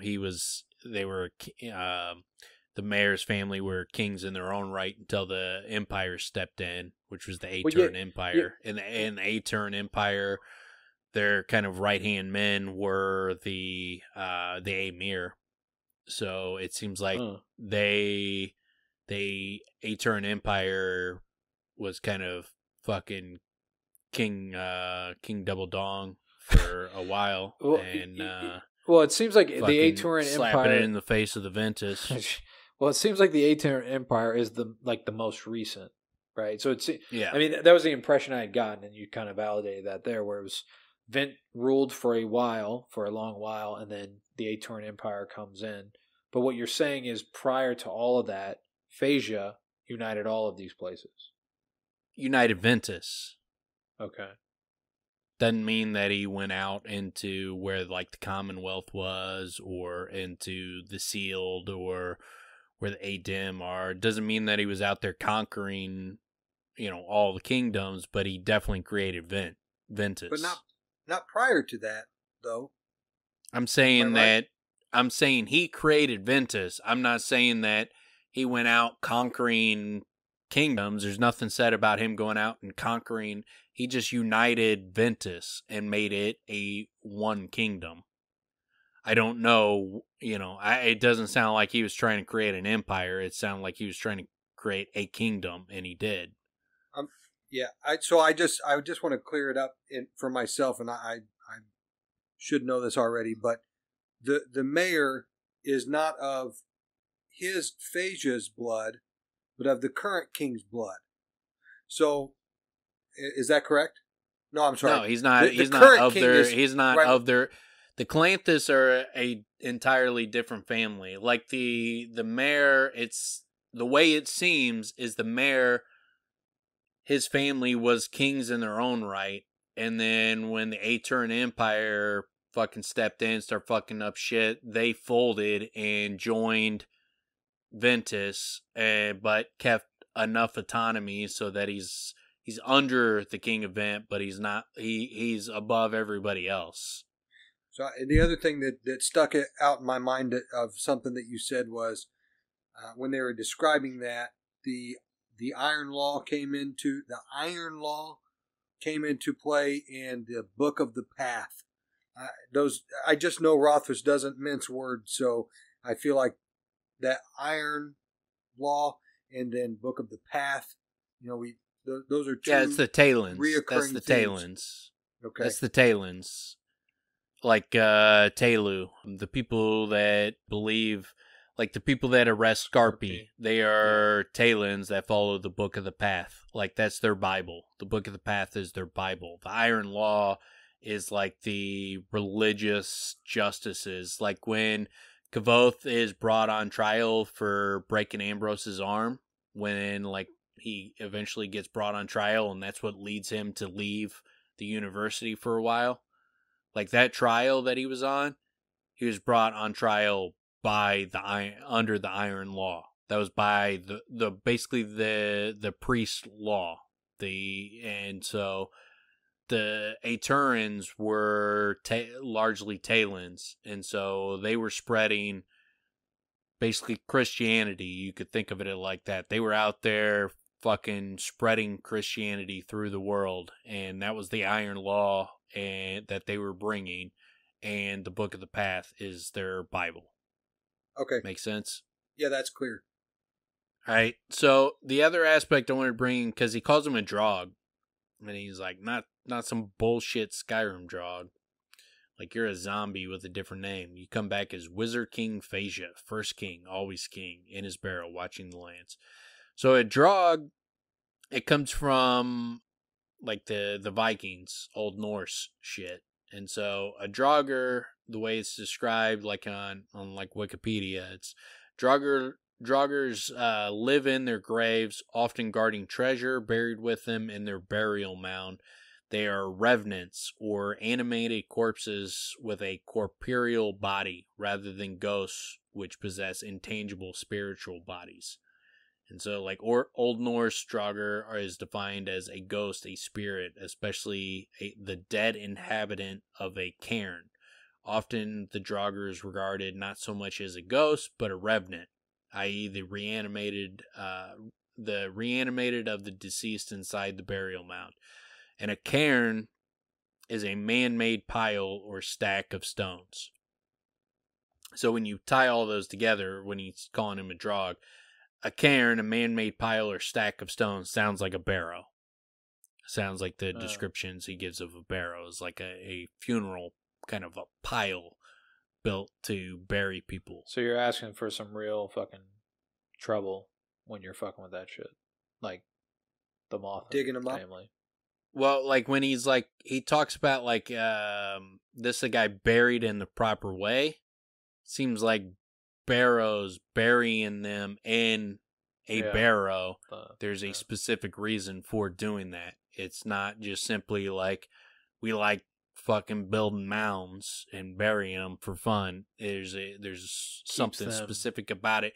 It's not alive, but it keeps them whatever type of alive this is. Whatever you just described, it's not a ghost. It's a cadaverous body or something. It's like a fucking zombie. Sounded like. Yeah. But I think he's saying it's a wizard. It's not something that decrepitates or goes backwards. Yeah, it's like it's dead, but it's extremely powerful. It's not like a slow moving zombie. This is a fucking wizard king that is almost more like powerful than he was when he was fucking alive. He's dead, but he's a fucking wizard king. More like a butterfly, like his barrels become the cocoon, and now he's even more powerful, even better. Yeah. Well, it's interesting when you say the Karen, because if you've ever seen a Karen talking to customer service, kind of falls in line with that. Yeah, you don't want to fuck with that shit. And that dude is like, not only has he gained strength, they don't weaken. They just, can I talk to the manager? Can I talk to your manager? Where's your manager? Where's he at? Or she? Yeah, they don't fuck around, dude. They're unrelenting. That's also where that comes from. I see what he's doing. I see what old Patty's doing here. The only way to combat a Karen is a double dong.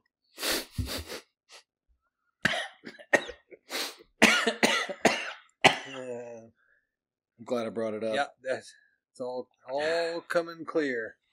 What's also interesting though is like the man-made pile or stack of stones.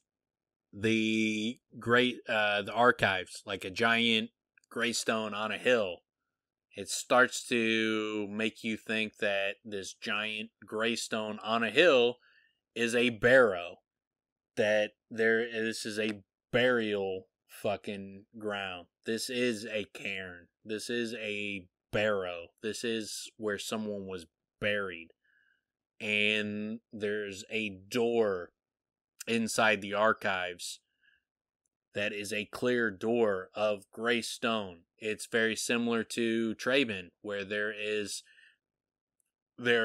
greystones, and there's a greystone door that is on a hill that is on a barrow where someone was buried underneath it, or things were buried underneath it, is a burial ground. So I think part of when they're like, he's like buried in the right way, I think it is a barrow also built on greystones, that you're putting someone behind the greystones, you're burying them behind that, and that is part of the proper way.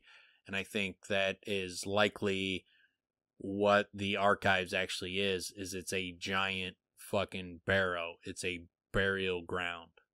It's basically a giant tomb.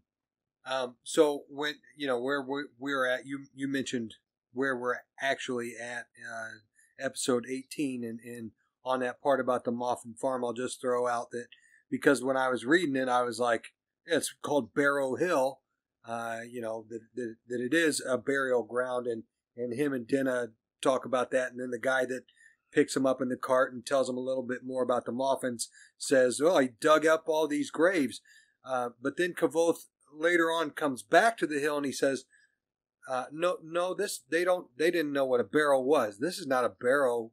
This is just a place where these stones were, and they don't know what these stones are or what they look like. So Kavoth doesn't think that, at least in that chapter, about it's called. He Barrow thinks it's Hill. a fort. He thinks it's a fort, But yes, but he could be wrong. It could be a burial ground. Things were buried under it, but it is. There are things buried and hidden. Well, we find that out. At least significant. It's Chandrian shit. It's significant shit. We find that out very, very clearly with the pottery. So they're buried by a gray stone door. So I mean I don't know what the significance of that is, and we'll talk more about that in episode 19. But yeah, there's something significant going on there. If it's both, Locker draws and Tor, right? I mean, I don't know. That's what it hints at to me, if it's a fort and a barrow ground. It could be. And we'll get into that in chapter 19, or in episode 19. But the big thing I want to finish up on is, here's the 4-plate door. The other aspect is, someone asked him, Rothfuss, he was like, isn't this a spoiler? And he says, I mean, Phaedra's already come up in the books. He says, I mean, Kavoth literally says, have you not read them? I've stolen princesses back from sleeping barrow kings, right? He clearly gives it away that Phaedra is the sleeping barrow king that Kavoth steals the princesses back from. And if this guy's a drog, he's a dead king. He's an old dead king. When Fella says, I dreamed that there's an old dead king behind this door, who the fuck else could it be? I think it clearly, I already thought, before I got any of this information, I already thought that her dream was what was behind the door, that there was an old dead king. I didn't know who the old dead king was. Now I am certain that the old dead king she dreamed about behind the door is Phaedra.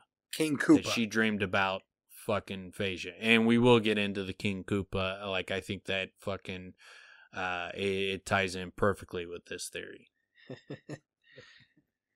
Yeah, no, I think it makes it I think Rothfuss dropped a big old piece there just to point it out. But and he also said, dude, read the books, it's there. Yeah, it's in the book. Like I said, like that you were theorizing. I had already determined that it was the Barrow King behind that door. I just had not put together that Phaedra was the Barrow King. So the only thing he connected for me is who the king was. That was already my theory. But what's funny is that what he gave is like it confirmed that I'm right. Well, yeah, but it's also in the book. So it's there. It was there to find. You just had to connect it. So he gave it. Yeah, it's there. It's just, Again, that's something you would get in book 3, right? If he didn't say any of this, you would get that censure, right, in book 3. And that's what this is all about. I mean, we're speculating on different connections that could be made. Some will be right, some will be wrong. Who knows? Yeah, and that's like when that guy's like, is that a spoiler? It's like, well, like we talked about in episode 11, and I specifically said that I think that what's behind that door is the Sleeping Barrel King. And like that he steals back princesses from the Barrel King. Like, I think that's who's going to be. The only thing is I didn't know who the Barrel King was. Now I'm certain that it's Feyda. The big mystery remains. I mean, we know it's Feyda. We know very little about Feyda. He pieced those two things together and said, okay, the Sleeping Barrel King that Kvothe saves the princesses from is Feyda.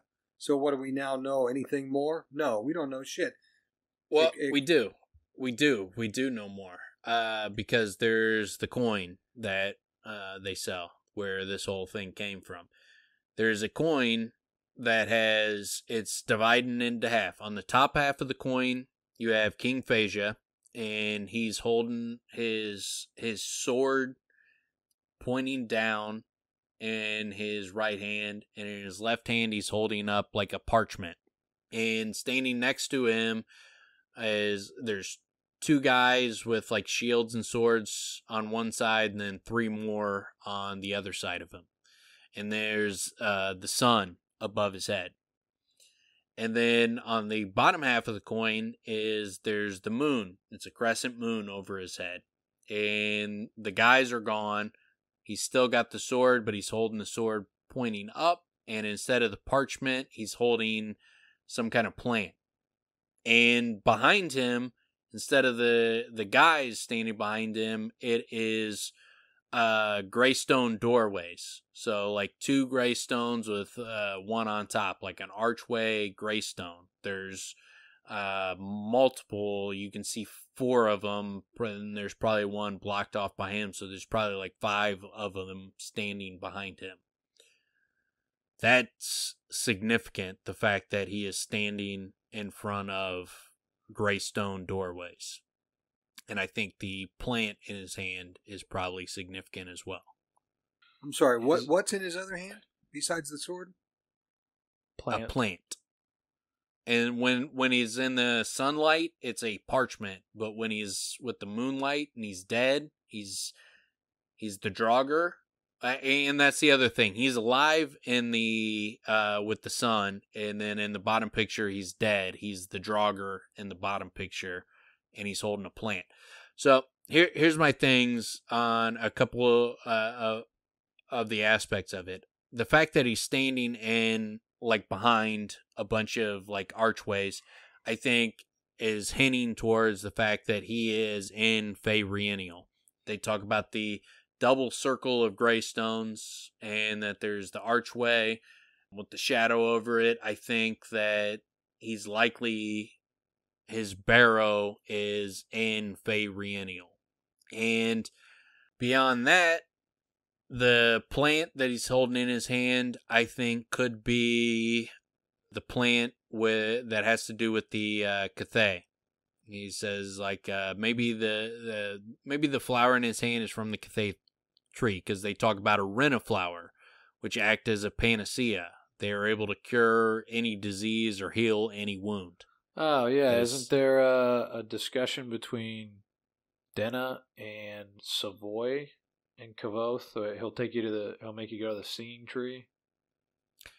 That's different. The renna flower is in when Bast and Kvothe are talking about the Fae.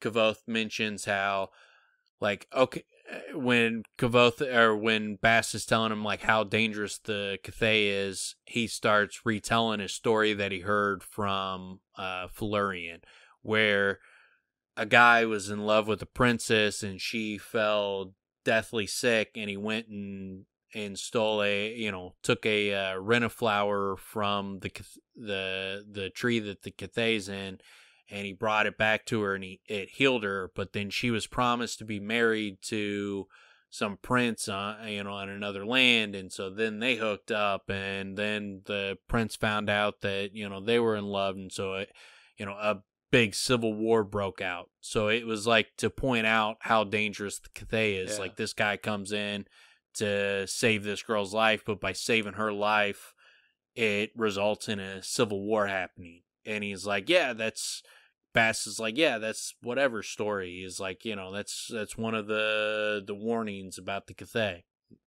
So that's where that story comes in. I mean, obviously we'll get to it eventually, but regardless, the wren of flower is mentioned as a panacea. And so the fact that he's could be that this guy's a drog, that he's back from the dead. It could be that the wren of flower is important in being able to survive death to become a drog. So if he's there in Mere Terrennial and he's at this spot with the greystones, there's a crescent moon. My mind immediately goes to, when Florian and Kavoth are there, why isn't he stopping them? Is that what he's there for? Is he there in spirit, or is he there to hinder something? Because he's there with a sword. You know what I'm saying? Well, I think that if King Feyda is in Feyreanial, that it could be that he had himself buried in the proper way to become a drog, to guard against the doors of stone so that no one could get behind them. That he wanted to be back there to prevent Ajax from being released, to protect his land. I don't know exactly why he did what he did, but that would be my initial instinct, would be to guess that he's guarding the he's guarding the doors of stone. He's guarding against Ajax being released. So depending on your perspective, he's a good guy. Could be, right? Yeah. But then, so Kavoth rescues a princess. So he's rescuing a princess from the Sleeping Barrow King. The princess is holding the Sleeping Barrow King, who's probably trying to get behind the door. That's his task, if that's his, right?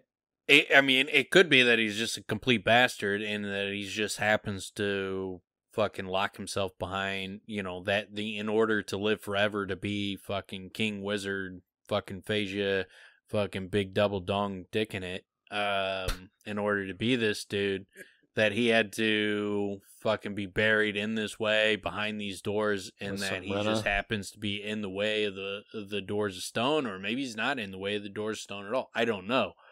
So I don't know if he's a good guy or a bad guy, but I would be surprised if he's not near the doors of stone.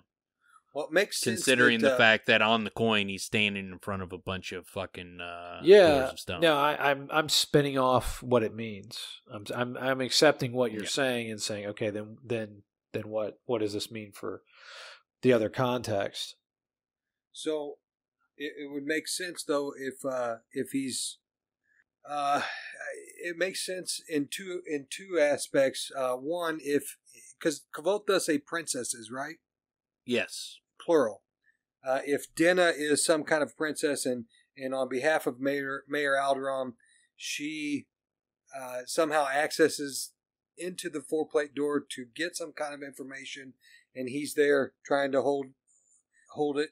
And at the same time, if for some reason he's also keeping Ari captive down there, and Kavoth rescues both of them from him, I'll just throw that out there. Yeah, I think that's a possibility.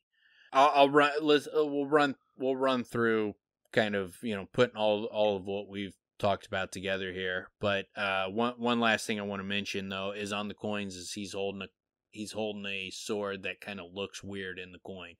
And for anybody who's listening, all you have to do is Google King Feyda coin. King Feyda, Feyda coin. And you'll be able to see pictures of the coin that we're talking about. But he's holding a sword, and the sword kind of looks a little bit weird. And it's possible that Folly, the sword that he steals, is when he's stealing back the princesses from the Barrow King, he also steals his sword. And so when Bass is like, "What the fuck were you thinking? You stole King Feyda's sword? Why would you risk that?" And it could be that's where the sword Folly comes from, is that he stole it from fucking King Feyda. That'd be pretty great. But yeah, that's pure speculation. So, but let's put everything together. So I think we can confirm Feyda is the sleeping Barrow King. He's a Draug, which fits with fellas dreaming of an old dead king. So it's likely that he's behind the 4-plate door. Ari, I think, is likely one of the princesses he stole back from the sleeping Barrow King. Maybe Denna is too. Maybe the story, when they call him, when they say he rescued 2 princesses back from, or he stole back 2 princesses back from the Barrow King, could be that they're not actually princesses, but that's just how the story got interpreted. But regardless, I think, the 2 most likely candidates for who we would steal back from this guy would be Ari and Denna. I think it's because of that he's standing on the coin in front of greystones. It's also likely that the 4-plate door behind it is Feyreaniel, which would lead you to the Doors of Stone. So it could be that they have the 4-plate door is to keep Feyda out. So, maybe that, because he was the king of Ventus, so maybe there's multiple ways into Feyreaniel, but Feyreaniel is the road to everywhere. So once you're in Feyreaniel, you can get everywhere. So maybe they created a 4-plate door to prevent anyone from going into Feyreaniel and getting to the university from there. So maybe they blocked off their entrance so that people can't get to them.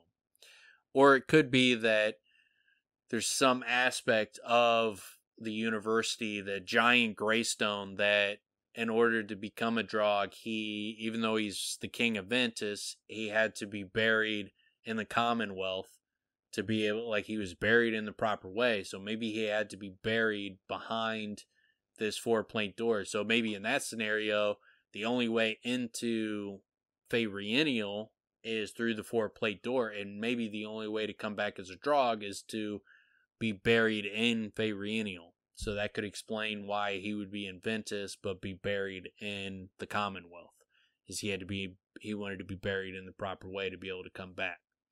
And then with Feyreaniel being a portal to everything else, something we could look towards for book 3 is that Kavos got to go back to the Fae. He's got to go to Rainier and see King Roderick.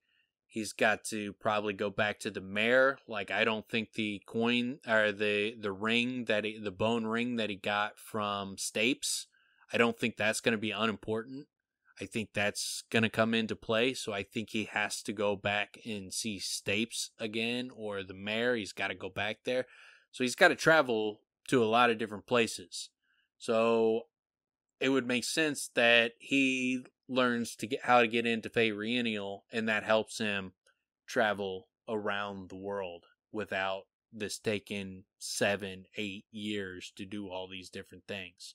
So he learns how to get into the Fae, how to get to Rainier, how to get to where the mayor is by traveling through these portals.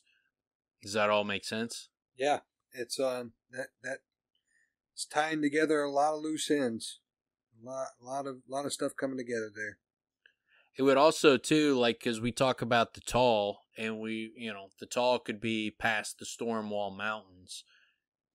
And so they talk about the Tall enough times, but how the fuck would he travel all the way to where they live and to all these different places? The only way he could do that is if Rothfuss gave him a shortcut and he's able to fucking bounce to these places he needs to go in a short amount of time. So that if Feyreanial is this nexus where you can travel to wherever you want in the world, it would make sense that Kvothe is able to get back there and he uses it for that purpose. I wonder if Noir is the farthest away you can be from a greystone. I mean, I don't know. I just wonder, given he's hiding, and if best guess on where Noir is it's in part of Vent. Like he talks about, like he, when he comes up, when he like acts like he hurts himself, like bangs his knee, is like, tell him, I got shot with an arrow, traveling in the Eldic woods or whatever they call it. Like that's the woods that are in Ventus. And when he's talking about the Scrael, I thought they were gonna be further away. The way he describes them distance wise, and over the mountains, the Stormwall Mountains would be to the east of the Ventus.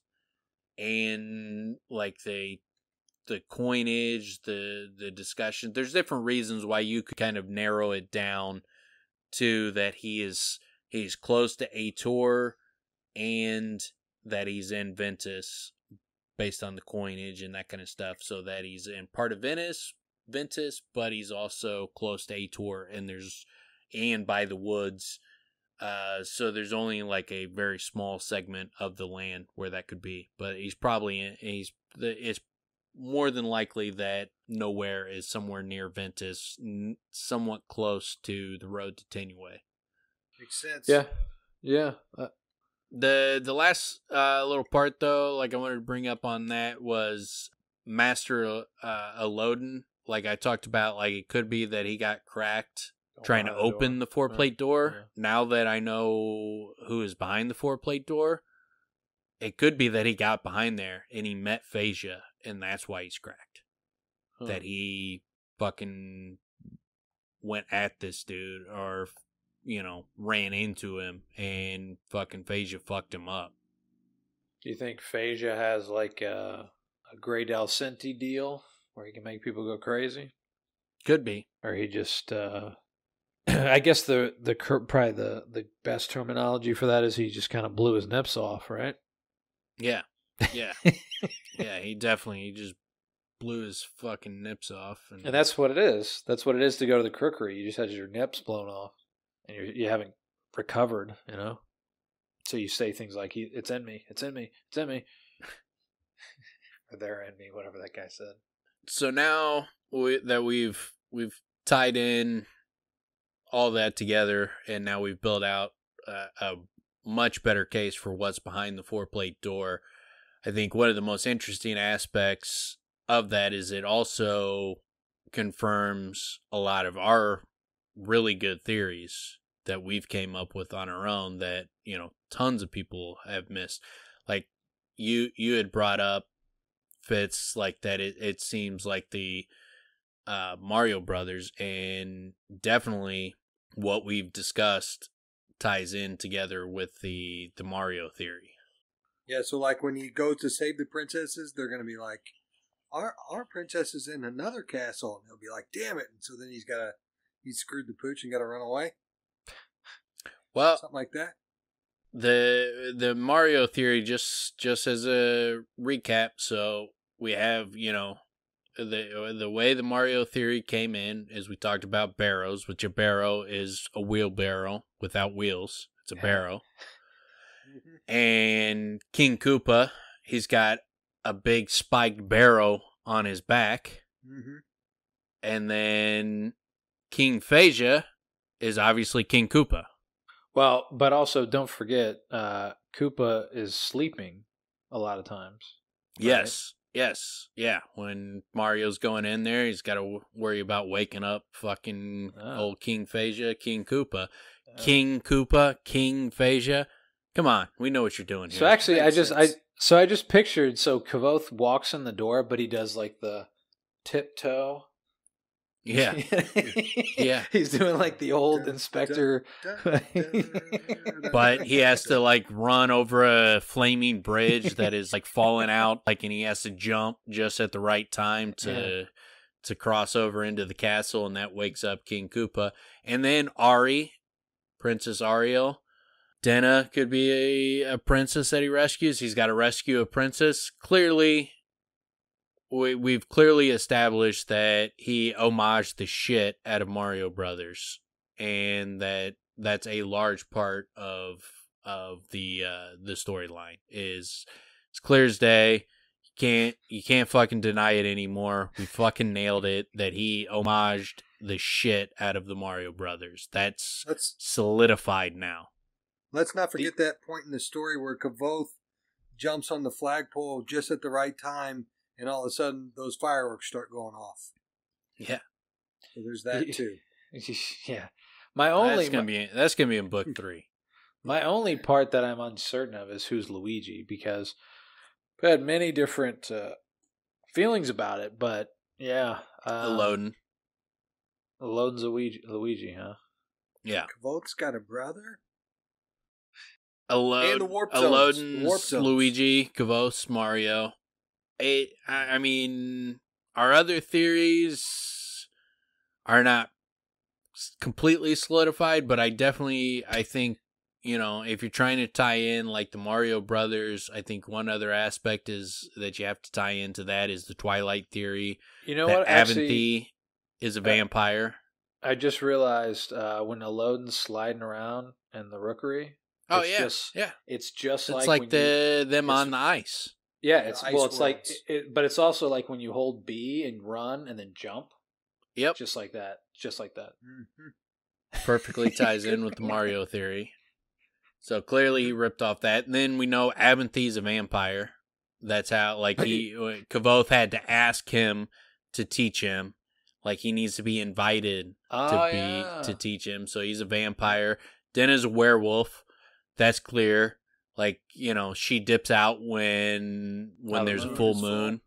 Yep. She has to go in, and you'll find out she's running a Jack-in-the-Box, but she's running it when she's a werewolf. I think that's going to be clear. That's why the moon is so important with her, is she's a werewolf, Avanthy's a vampire, so Kavoth is Kristen Stewart in the story. You ever seen the old school vampire movies? Like, no eyebrows. Yeah. Or they look, you know, very much like, you know, stenciled on. Yeah. You know, the real old ones. So, yeah, that all ties in. Phasia could be a mummy or Frankenstein. No, he's King Koopa. We've solidified that. I'm just saying with the monster can't be multiple. There could be multiple themes. Well, Dan's saying vampire, although he did say werewolf. I was going to say he's not just going monsters, but yeah, I guess we kind of are.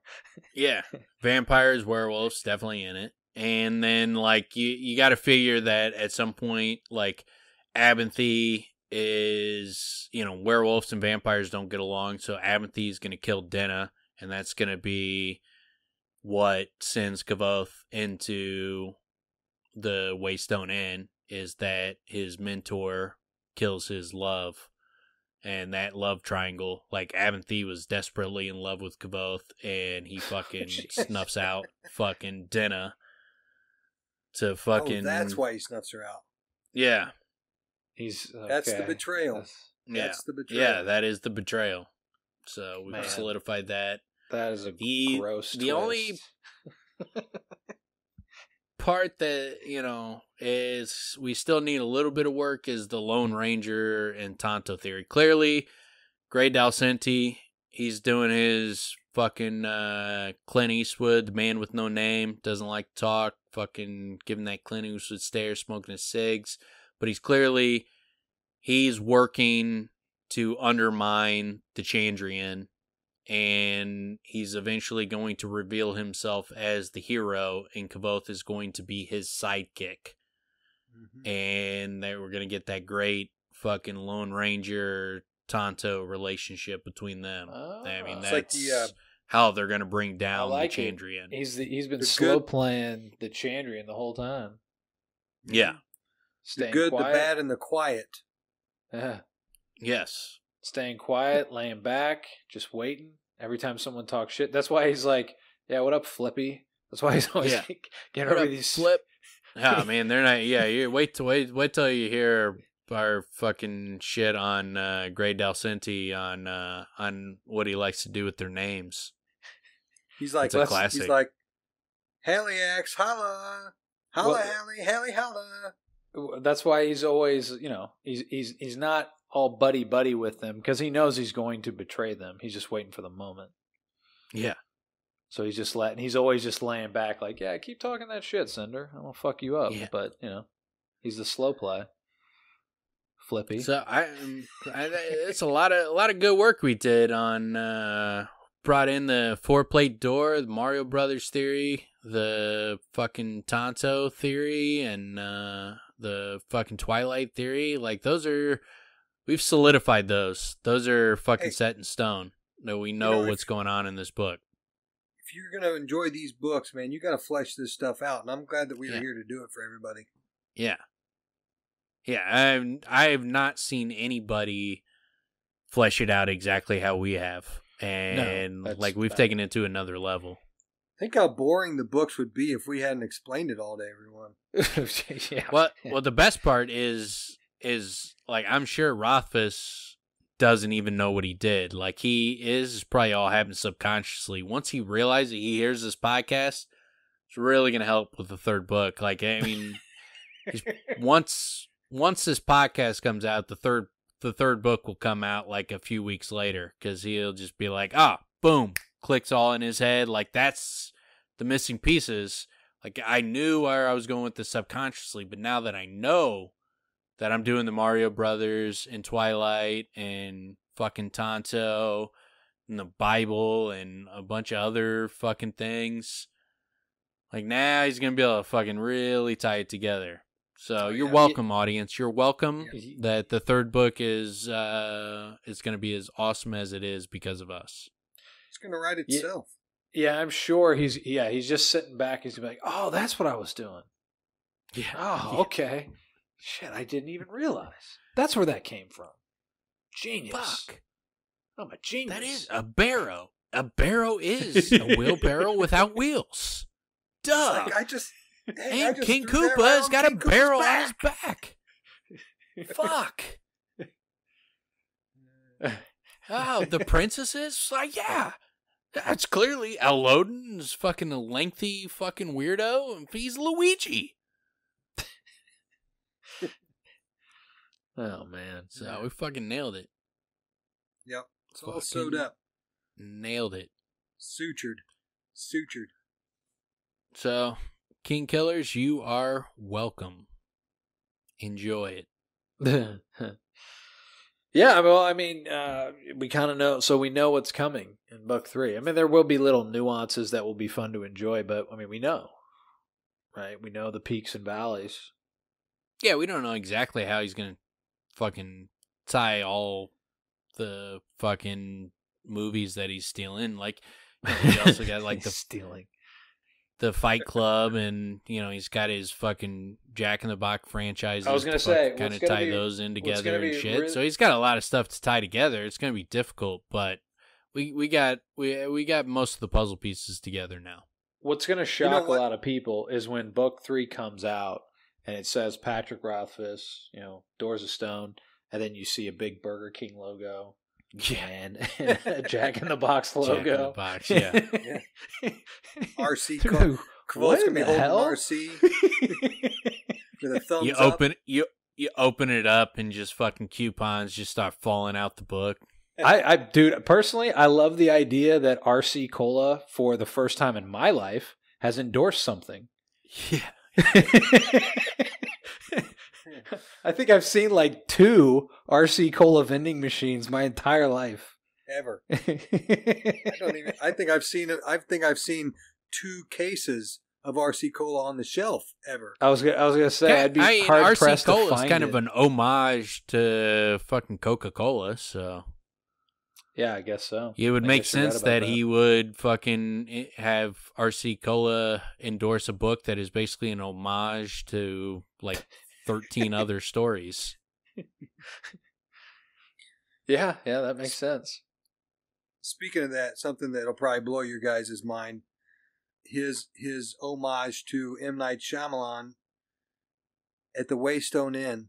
You may not realize it, but everyone's dead. I just shit my pants.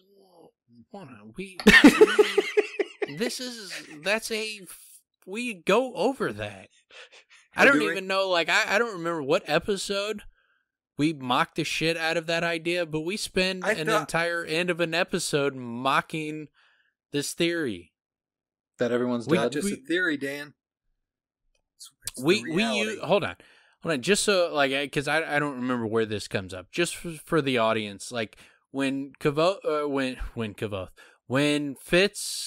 introduces that everybody's dead, like, we spend like 5 minutes using his theory to come up with the worst endings in movie history. Oh, this is a while back. Just because this is where of we how talked about bad the dream. That it was all fucking just a theory dream. is. Yeah.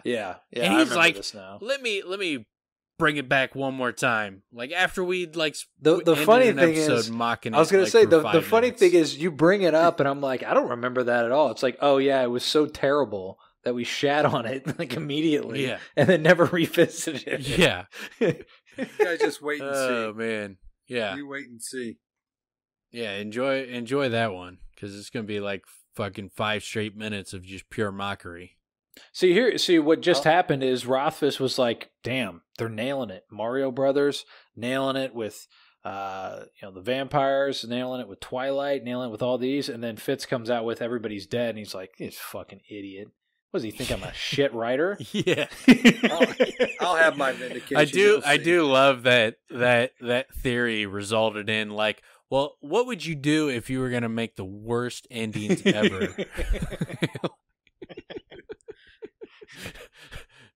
Like, based on what you just said, that's a terrible ending. So how could you make it worse? Oh man, we got some good stuff. You got some good stuff to look forward to. Like so now you'll be done with 13. So yeah, 14 through 18. 18 we just finished up with Dennis Patron, going some great theories on that. So you guys got some fucking killer episodes. Episode 15 is one of my favorite episodes. Got a lot of fucking good shit to look forward to. Yeah. All right. Great. Well, we'll see you guys next time then. All right. Peace out. Yep. See ya.